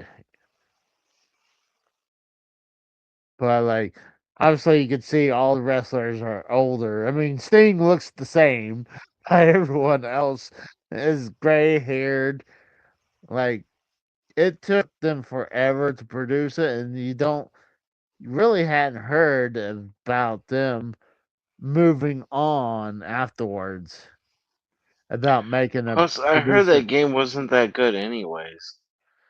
It's okay. Actually, you know what? I like it better now than the WWE games because nowadays with WWE games, you had to buy all different packs to to unlock everyone. No, I Like agree.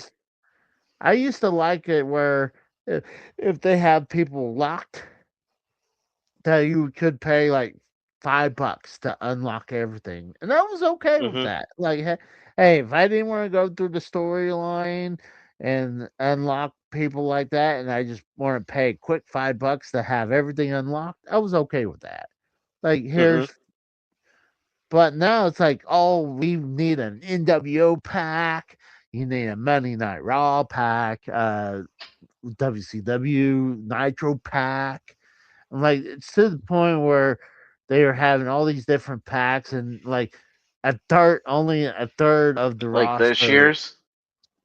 Well, I don't know. But I'm only saying from the previous year No, because this year's was horrible, bro.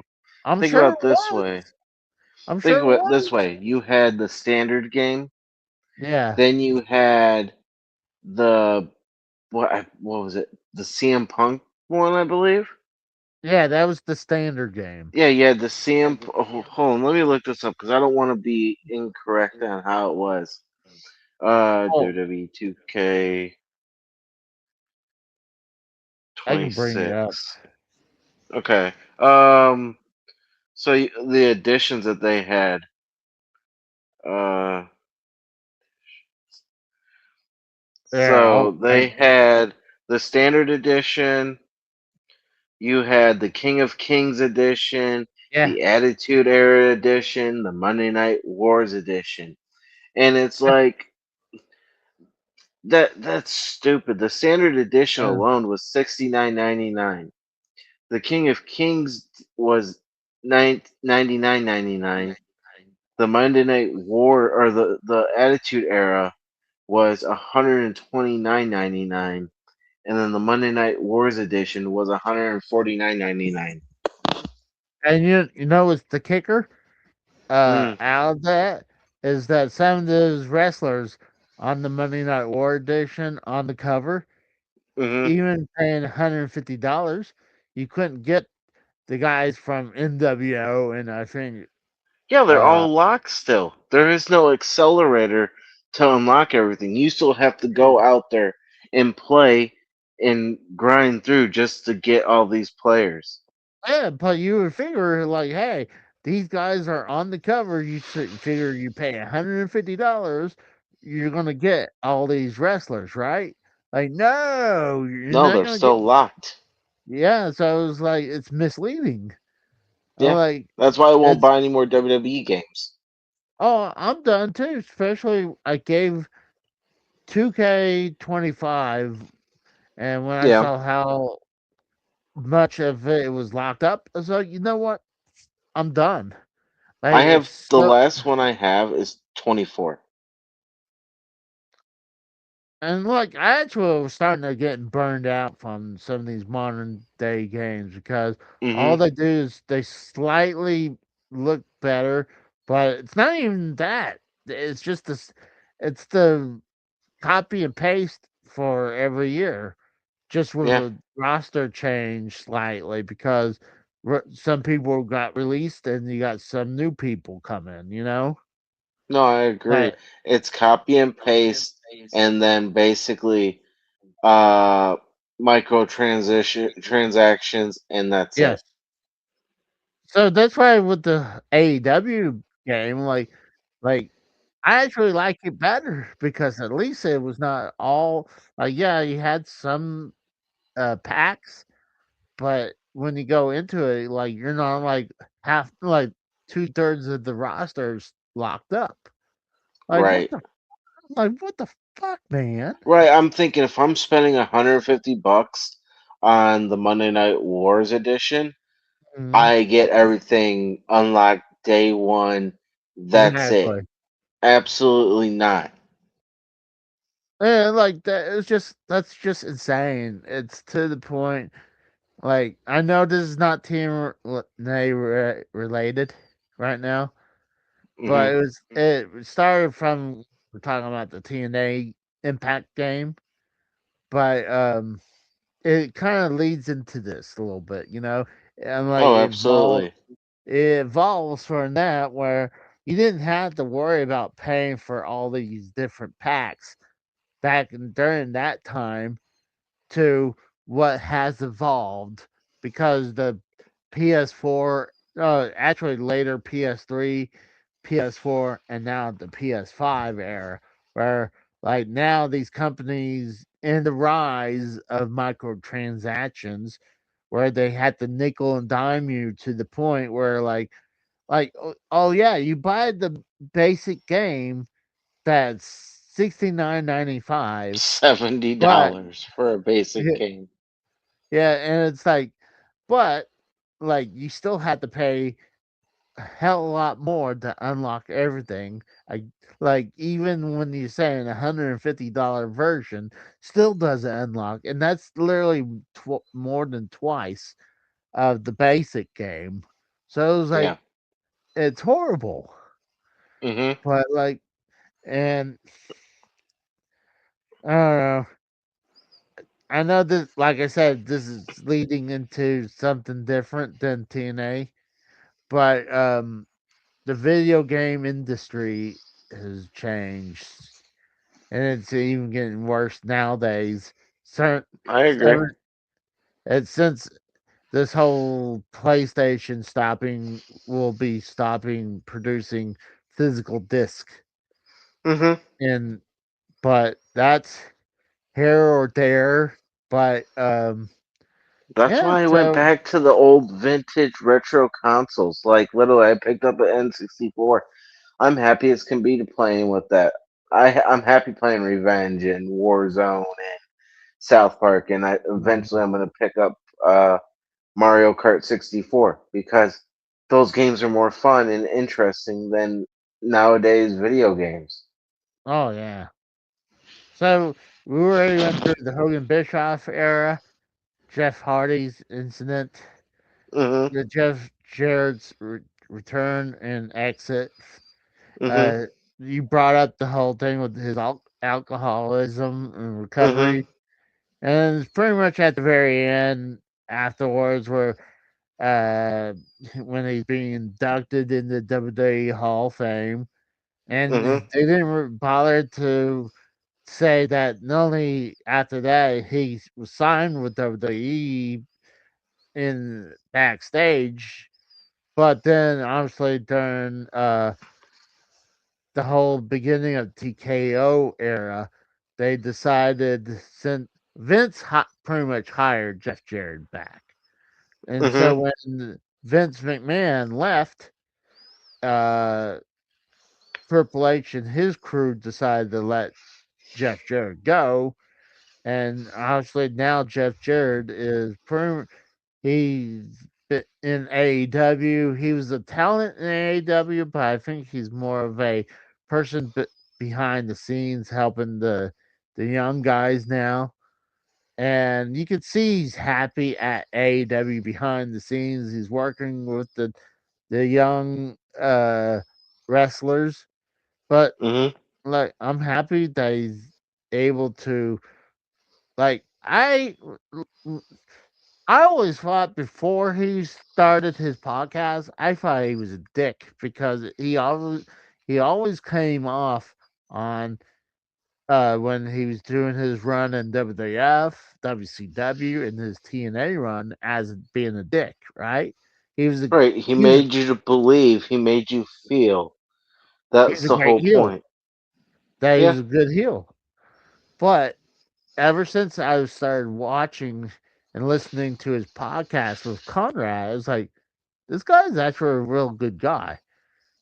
And that's the one thing kind of reassured in these three episodes that Jeff, if you watch the three episodes, that he really is a good guy. And like it does suck that like learning from my end, like how I lost my wife. So I know how much that is a thing. And I could see the reason. Like I pretty much went the same route where when my wife passed, I had to I didn't know how to process it. So I was kind of like I was kind of in the situation, so I had to like not saying move on, but I had things I needed to get done. I was moving back from that I had no reason to stay in Pennsylvania, and I had all my family and friends in Oklahoma. So I was like, I had bigger things. I had. It's hard to say that. I'm saying I had things going on that I didn't have a chance to process and truly grieve until I was finally able to settle down in Oklahoma before um, to process my grief. And I think what, and I realized for the first year and a half when I lost my wife, I should have went to therapy. I really did because I was emotionally fucked up. Well, And yeah, anybody would be. yeah, but I didn't know what to do. And not saying that I never went to therapy for something like that. Like and I'm not saying, oh, if you went to therapy, you're a lesser person. I just never, I didn't know how to do that, and I feel like You didn't have a good support system, from what it sounds like. no. Oh, I had a very good support system. Like, No, no, no. I I mean, meant like not in that sense. What I meant like when it came down to when your wife passed away, you were trying to figure out what to do. You get what mm-hmm. I mean? Well, when that happened, the first person who I could always rely on was really my mom. Like, she helped Ah, me to come back to Oklahoma. Like, um, I didn't have the money to travel with all my stuff. Like, right. originally, I was going to move back. I was going to use a U-Haul, but we looked into a pod, and it was a good decision to do that because there was so much more advantage to use the pod than a U-Haul.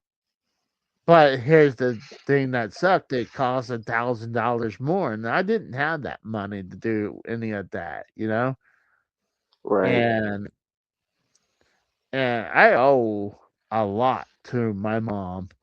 Like, and I always wanted to, like, we were both widows, so I wanted to be there, but it was like, and I You think, guys are grieving together, if you really think about yeah, it. exactly.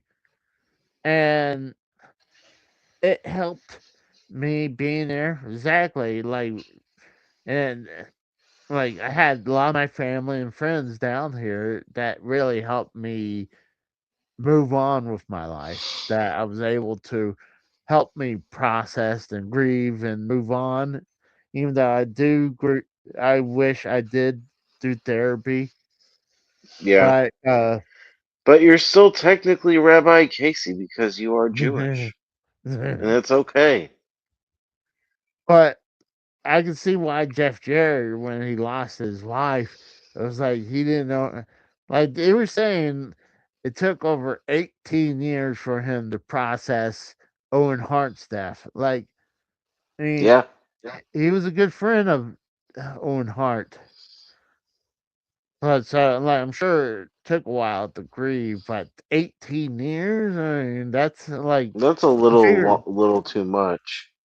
yeah, you figure you would grieve by now or processed it.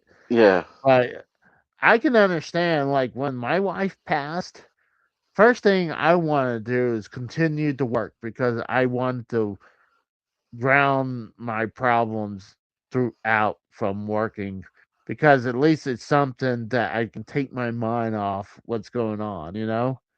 And not Right. only that, I drown myself into my video game habits, you know, my video game hunting, because Yep. it gave me a little burst of happiness of a world of pain that I was going through, and it True. helped.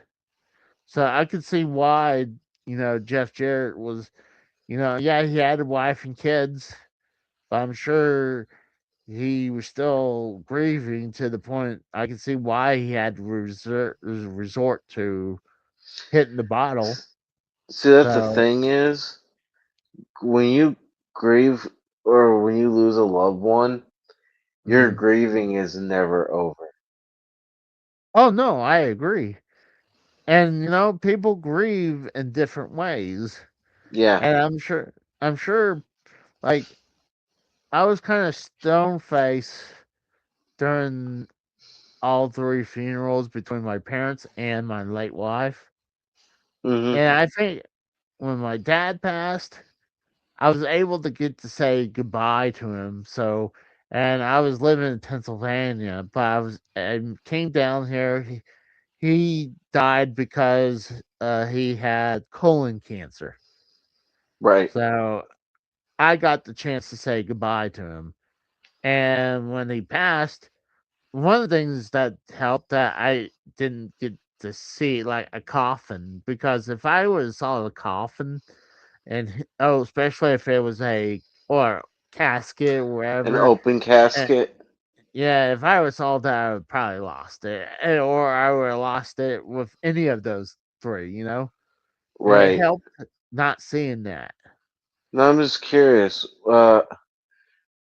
Was your father? I know we're off the subject of TNA, but was your dad and mom both cremated?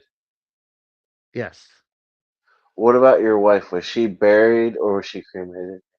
she was cremated That's kind of because fucked up if you think about it, with her being cremated. uh, well, she said some horrible Jew jokes. That's what I was So, about to say. They fucking put her in the fucking fires, bro. oh, I'm just saying, like her and her brothers would say the horriblest Jew jokes that I would never do because I mean Well, it's she just sure one of did. those. But No, no, no, continue. I want to hear some of these because I was gonna say, hey, I remember all the stories you were telling me about you going around the video game places. She would bargain and have her Jewy ways to get games cheaper for you. no, well, no, but I was just saying I can understand why like people grieve in different ways and Right. but like during the funerals I was stone faced because I didn't know how to respond. It's not like No, yeah, I didn't care. It's because I didn't know how to respond just yet. Hadn't processed it. I was still kind of like, what am I gonna do? yeah, And all exactly. with my dad, it was like I was over. I mean, I couldn't really do much, but I mean, my life was no longer in Oklahoma at that time. I was Right. living in Pennsylvania with a wife, and I but when she passed, I was kind of like, "Oh fuck, what am I gonna do?" Because yeah, I had my in-laws; they were living in Florida, but I had a bunch of her family that was extended family that was living in New York, but we never would get a call to come over and like, "Hey, you want to come over to New York?" Because they're, I guess, we're too far. They didn't think much of us. And I Huh. know some of her family didn't care for me because they felt like I was not good enough to be in that family. Because you weren't Or Jewish? no, it was not that. But it was Well, you never because know. no, it's because there some of them were rich people. Oh, and you come from what? Just a working class, correct? Yeah, well, it's. I'm just saying. I just felt like I was I get what you're expected. saying. I felt like They're I was snobby accepted. pricks.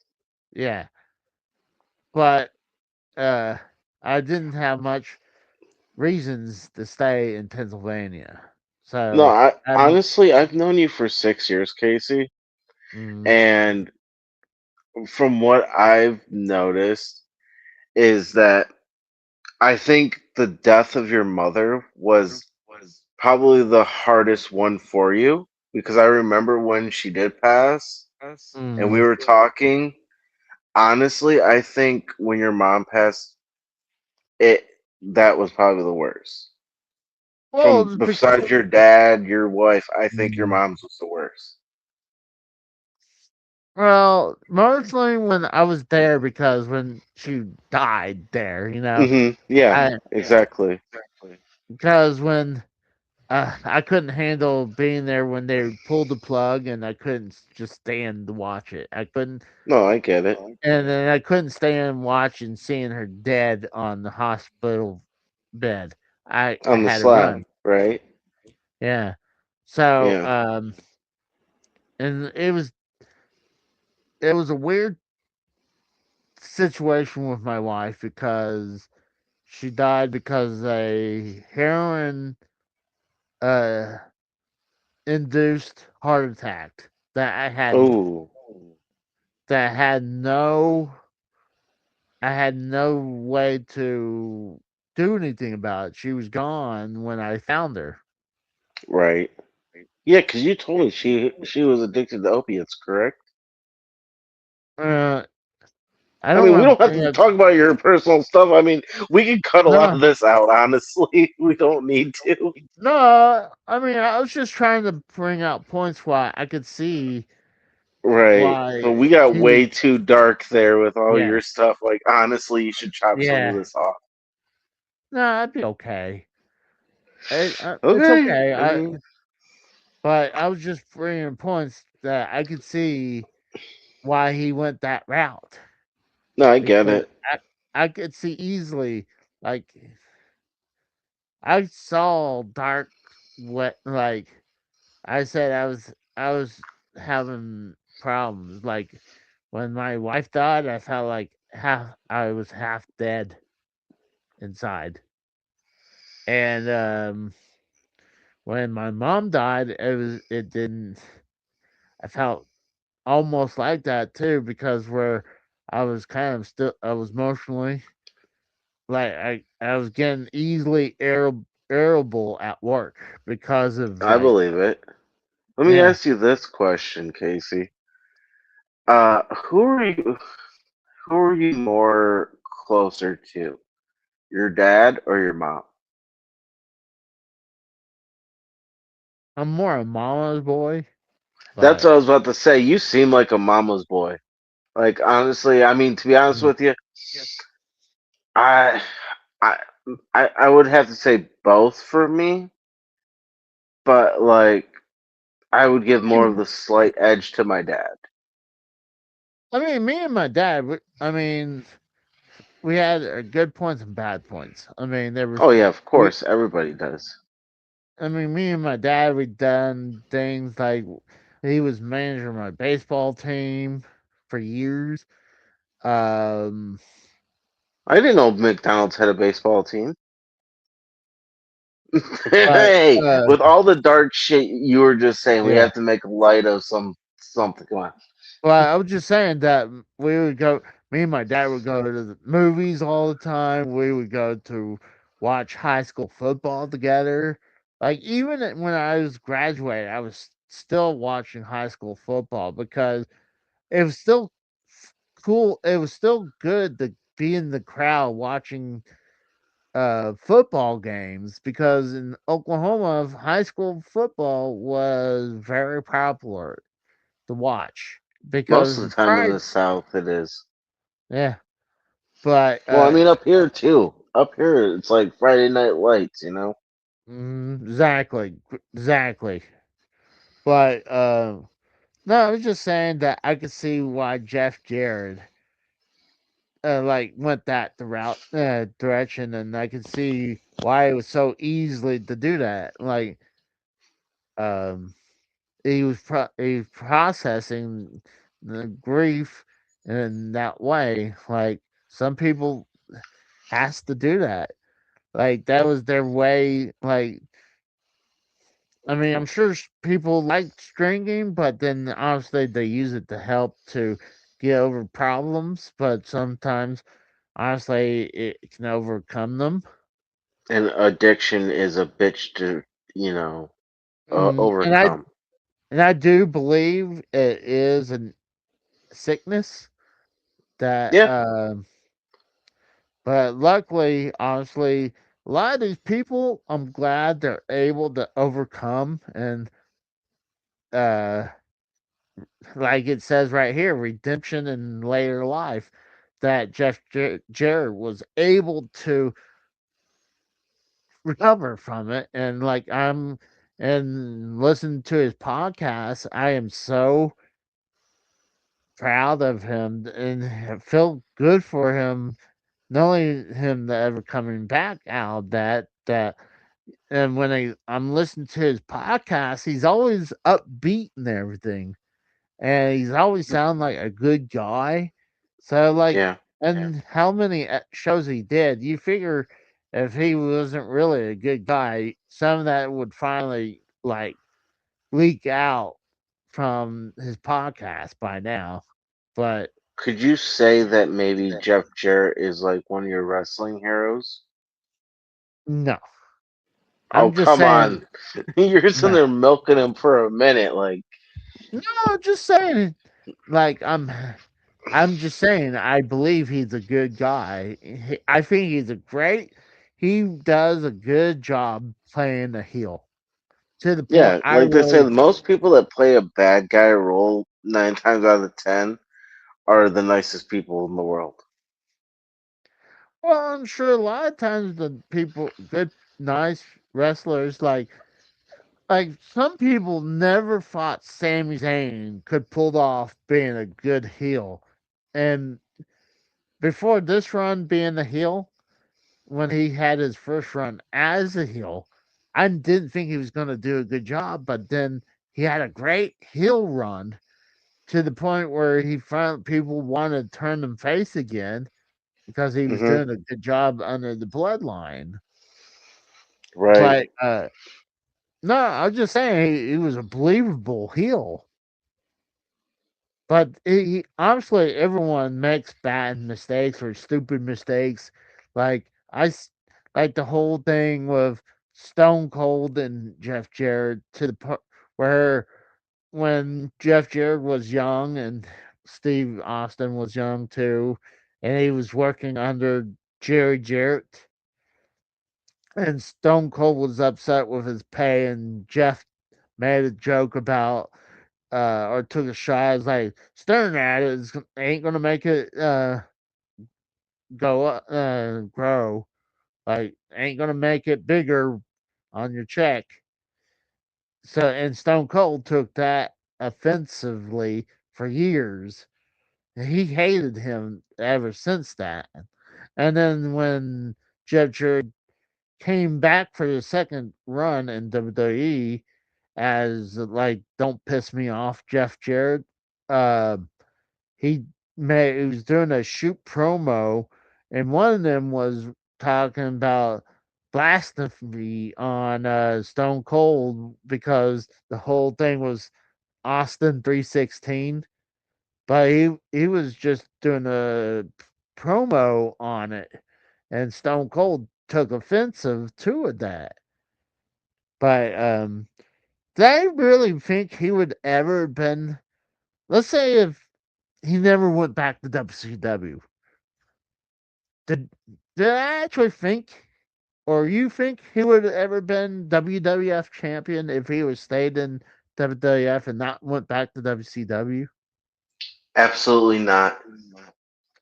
I agree. I think the only way he was going to be world champion was when he went to WCW, and obviously when Because he think was in about the it this heat. way, Casey.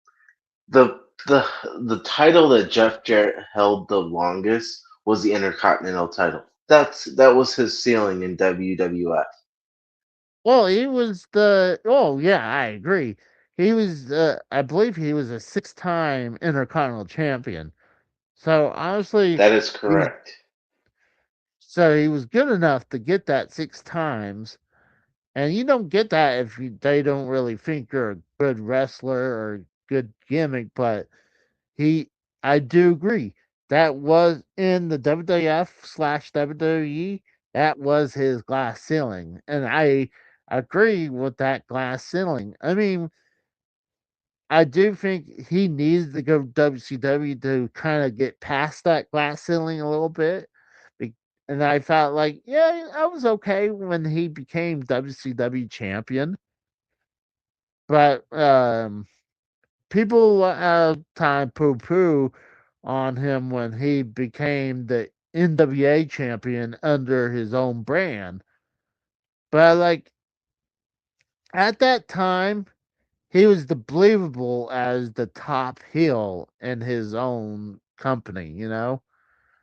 Like there was no big TNA heel in those early days than him and Vince Russo. You know, those were the two believable heels in TNA in the early days.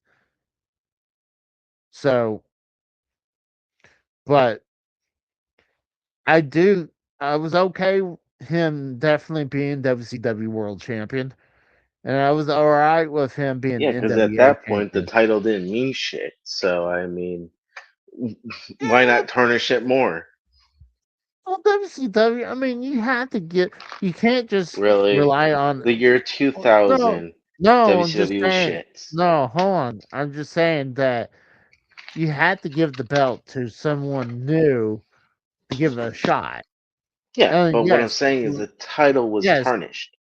no, I agree.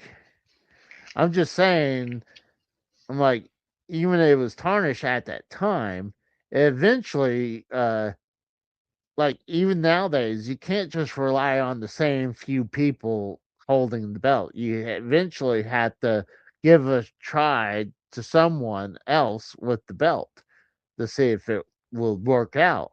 You know, so I think when Jeff Jarrett got the WCW World Title was good, and I thought when Steiner got the WCW title, it was good, and Booker T as well. Okay, let me ask you this question. Let's do apples and oranges. Okay. Or no, no, no, never mind. How about this? Say I was gonna, I had a promotion, correct? Mhm. Okay.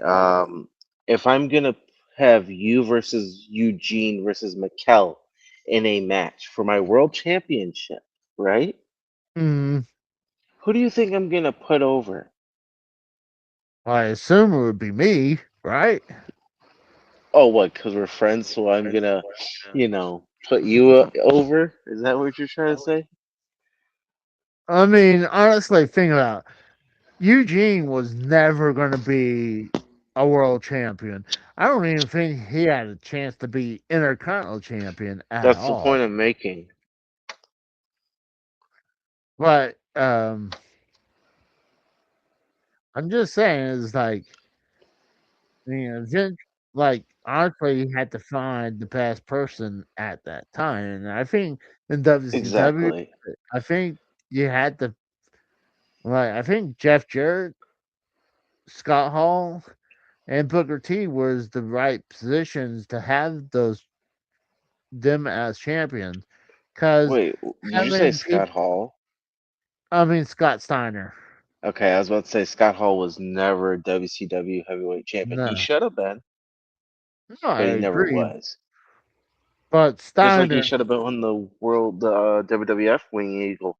Never did. That was stupid on both companies. well, he could have been there if he would never left, Even but with the so many titles that he won from, mm, all the he could have. Intercontinental titles, he I could have. think he could have if he didn't Hmm. left,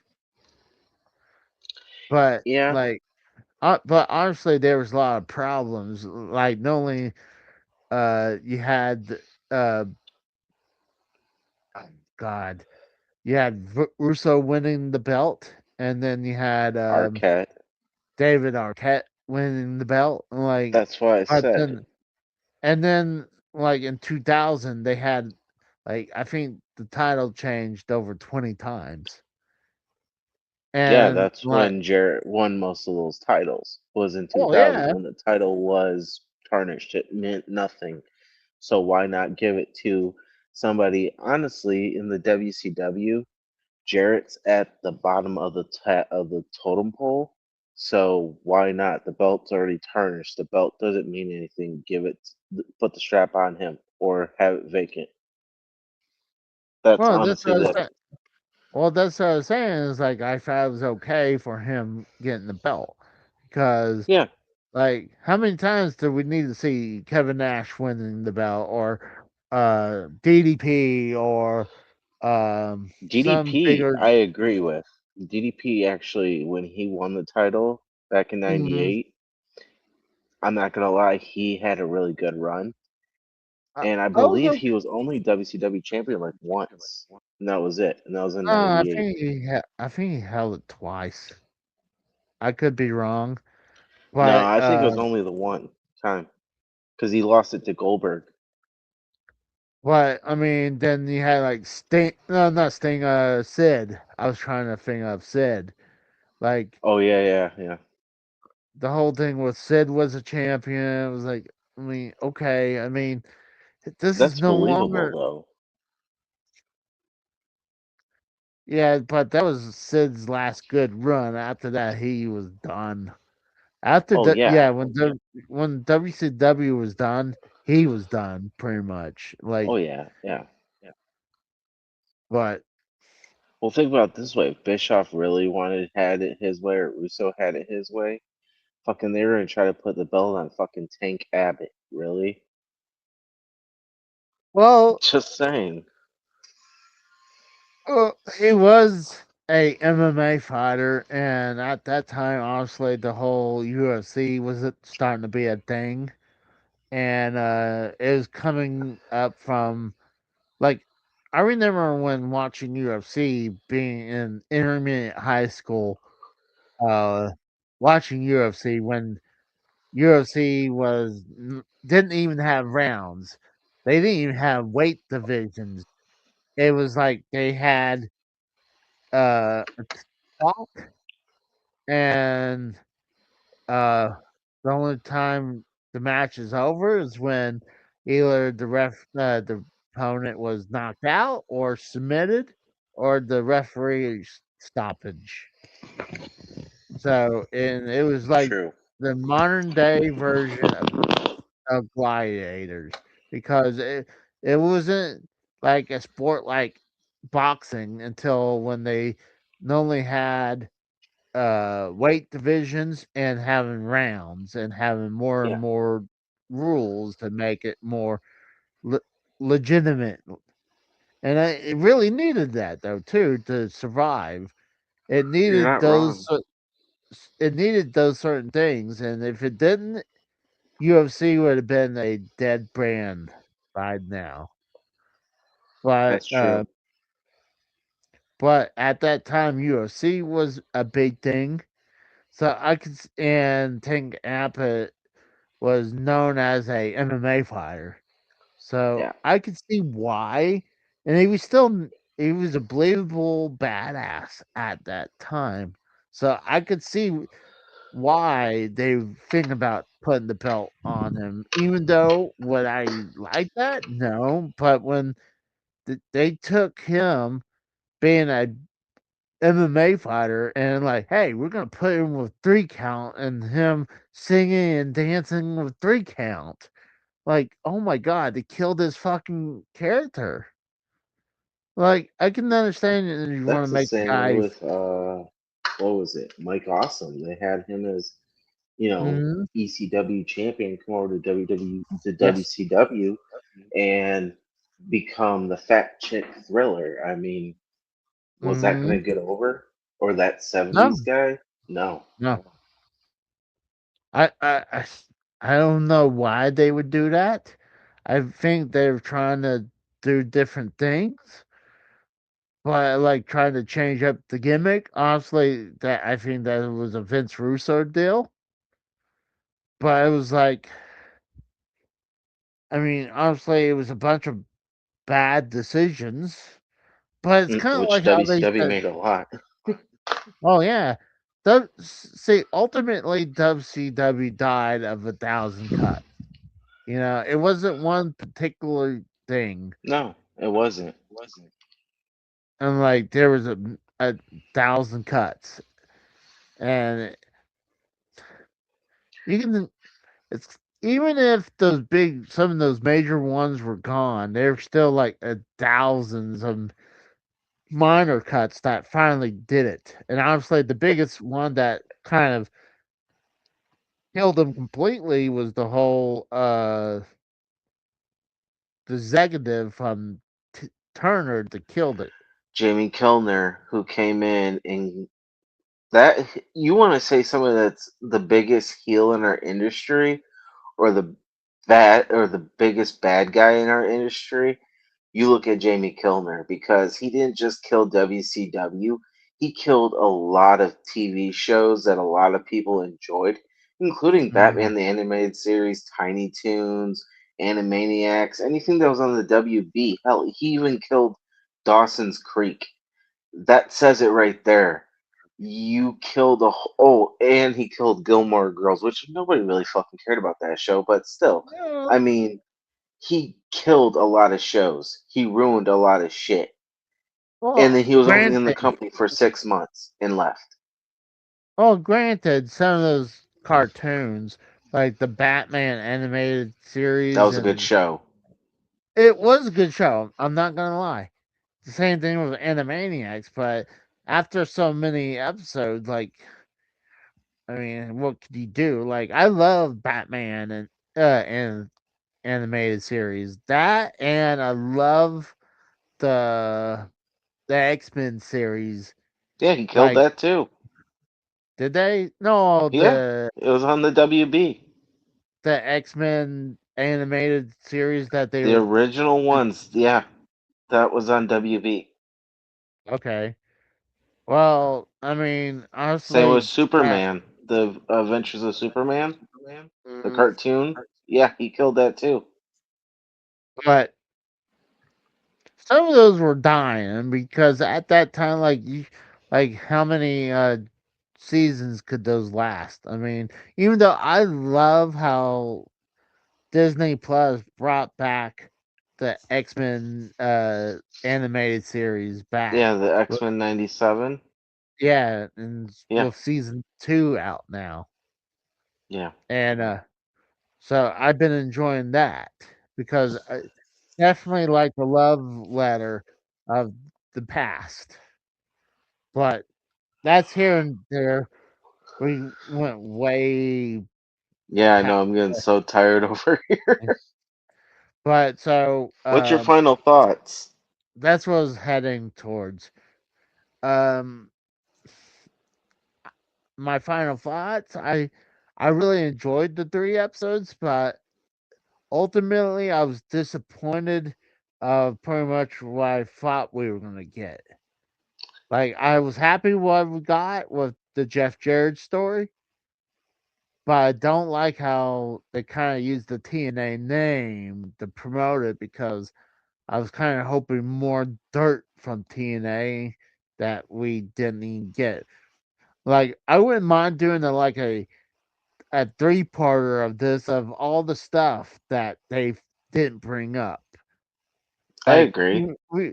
like I we mentioned several of them on this show Yeah, today, but there's so much we couldn't even think of everything. I mean, I could go on Grok and bring up all the controversial I'm things. just curious. I hear you talking about this grok all the time. What is this grok that you're talking of? It's it's a search engine slash AI thing. Okay, can I just say something to you, Casey? You can't trust AI. AI is not your best friend. AI is not going to help you. It's kind of a bad tool. Come on, we've seen Terminator 2. The AI is not your friend. It's going to destroy humanity. Well, I'm just saying I it helps me with some artwork and stuff that it helps me with that. It makes it slightly a better work, but it also I use it help for a search engine, like I was using it to help move our bullet points because Okay, because it kind of, like, not saying we didn't remember, but it helped us to keep us on track of what happened even though through. we went off the rails so many times. But it kept us on track with all these on these episodes because, like, hey, Yeah, it lists what was there. right. But yeah, so I mean, I was thinking it'd be good to maybe see what controversial things that they decided to mow over or skip, because they would skip like over years and years and years of bullshit that they didn't left behind, because Of course. I said like I said before, it's like imagine a turkey leg and they take a bite out of it and they just said, "Oh, we're done." Yeah, And basically. the honestly, the turkey leg is TNA, and they took one bite out of it, you know. Yeah. But there's so much they could really talk about it, and like it's like you said, TNA is the cockroach of wrestling. And like it seems like it'll never truly. I think the only time it'll finally truly die is if WWE decides, either WWE or Tony Khan buying it, and but obviously it seems most likely it'll be WWE buying it now, since Of their course. whole relationship with WWE. Right. But I mean, Tony Khan straight up bought Ring of Honor, like, Oh yeah, of course. and he's still trying to utilize Ring of Honor, even though it's. I It's mean, a dead I feel, brand. yeah. I mean, it was a dead brand when he bought it, because I mean, he could have like. See, I feel like Ring of Honor could be better if it wasn't hiding behind a paywall on on Honor Club. If I think they would do good if you would show Ring of Honor on YouTube and have like their pay per view for very cheap on YouTube. I think that I would be agree. perfect. I Kind of like agree. almost kind of like the NWA I was just about Power. to get to that point. I was just about to get to that. You hit Mm, the nail on the head, my friend. I That's what. agree. And NWA Power, while we're speaking on that note, I honestly think pre-COVID, when they played Into the Fire and they had the Mm, whole entrance and you had, I love that Nick song. Alders. I know it's great. Mm, The intro is fucking fire. yeah. You literally had the best roster for a independent territory like the Mm, NWA and Power, mm, that once COVID hit and it shut down and all these wrestlers pretty much left, yeah. they basically killed NWA. I mean, literally, you are now left with Tyrus as your world champion. Mm, Fucking Tyrus. yeah. That just shows right there that that brand is dead. I think the It was only. flourishing. It was great, dude. I would Yes, never miss Tuesday 6:05 on YouTube. I never it miss was an episode. it was awesome. But I Hmm. think the only reason Tyrus got the belt is because he was doing that Fox. I think it's Fox. Fox News. It was Fox and So Friends. yeah, so he enjoyed the bringing the NWA belt on that show. Because Yeah. Well, they then I knew. think Billy Corgan didn't have anybody else to put it on because you Uh, literally had the greatest world's champion of all time in Nick Aldis, and he mm, left, which you well, should have yeah. never did that. Well, it's kind of Now hard he's a when suit. actually it's most likely seems like he's going to be taking on Gunther at SummerSlam. Oh, so he's actually getting back in the ring after what, 6 years of not being in the ring? I don't know how long he's been in WWE for a few years, Yeah, but what I'm but saying is he left the NWA yeah, just after COVID. mm, So he's been with WWE since. pretty much yes. So 6 years. I don't know if it's been 6 years, but Pretty much. uh, NWA shut down in 2020. It's mm, 2026. He left but right after. like yeah, I mean it did suck, and a lot of those guys went. A bunch of those people went to honestly WWE, AEW, or even TNA. Like Yeah. those were the or maybe a Ring of Honor or other promotions. So when NWA got destroyed through COVID, that COVID killed NWA. Oh, it And did.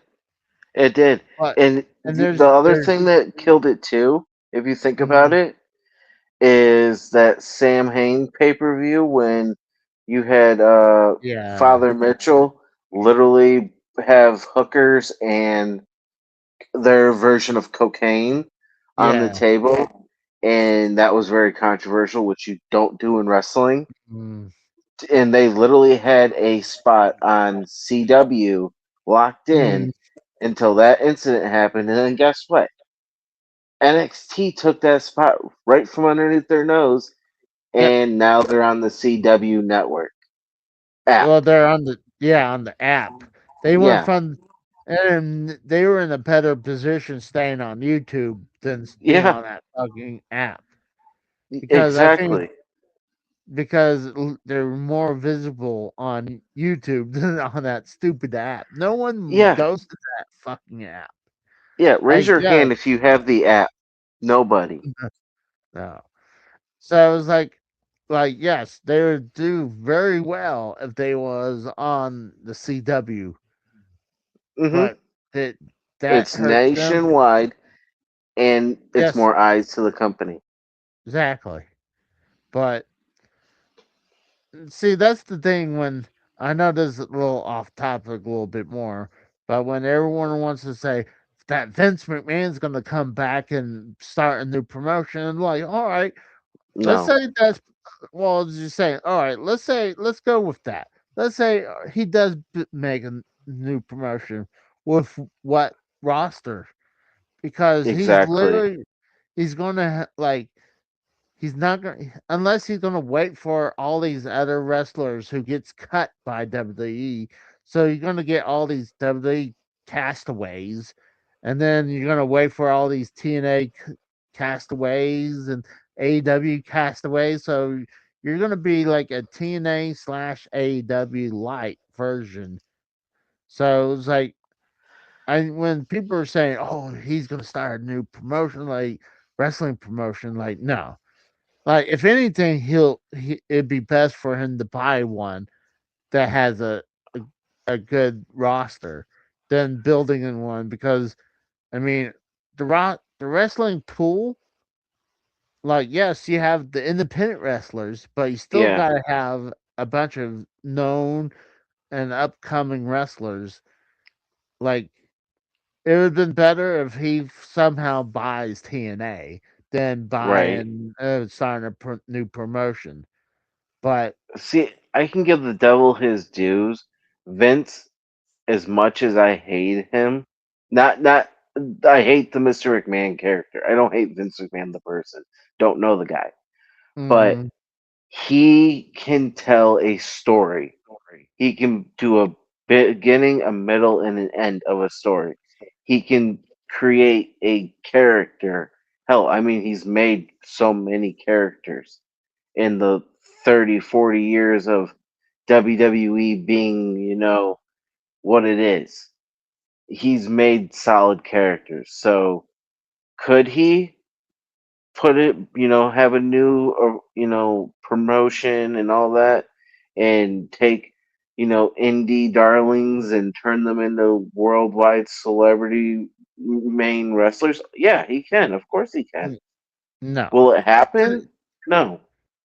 Well, I'm saying Vince McMahon of today, no, I don't think he has the mind to do that. Like, I don't Well, think he we don't has know that. uh, I mean, look at the WWE product was pretty bad for the last 10 years before he left. Like, it was Well, yeah, it getting was all John Cena this and John Cena that. well, it was John Cena, it was Roman Reigns. The only last good move they did was getting Cody Rhodes. Because if Cody, even Yeah. though he's getting up there, but he's a brand new face coming back from he had him, then he reinvented himself in the Indies to the AEW. Like, Oh, but you forgot NWA because he was on yeah, the first All In, and he was the yeah, NWA World's Champion. yeah.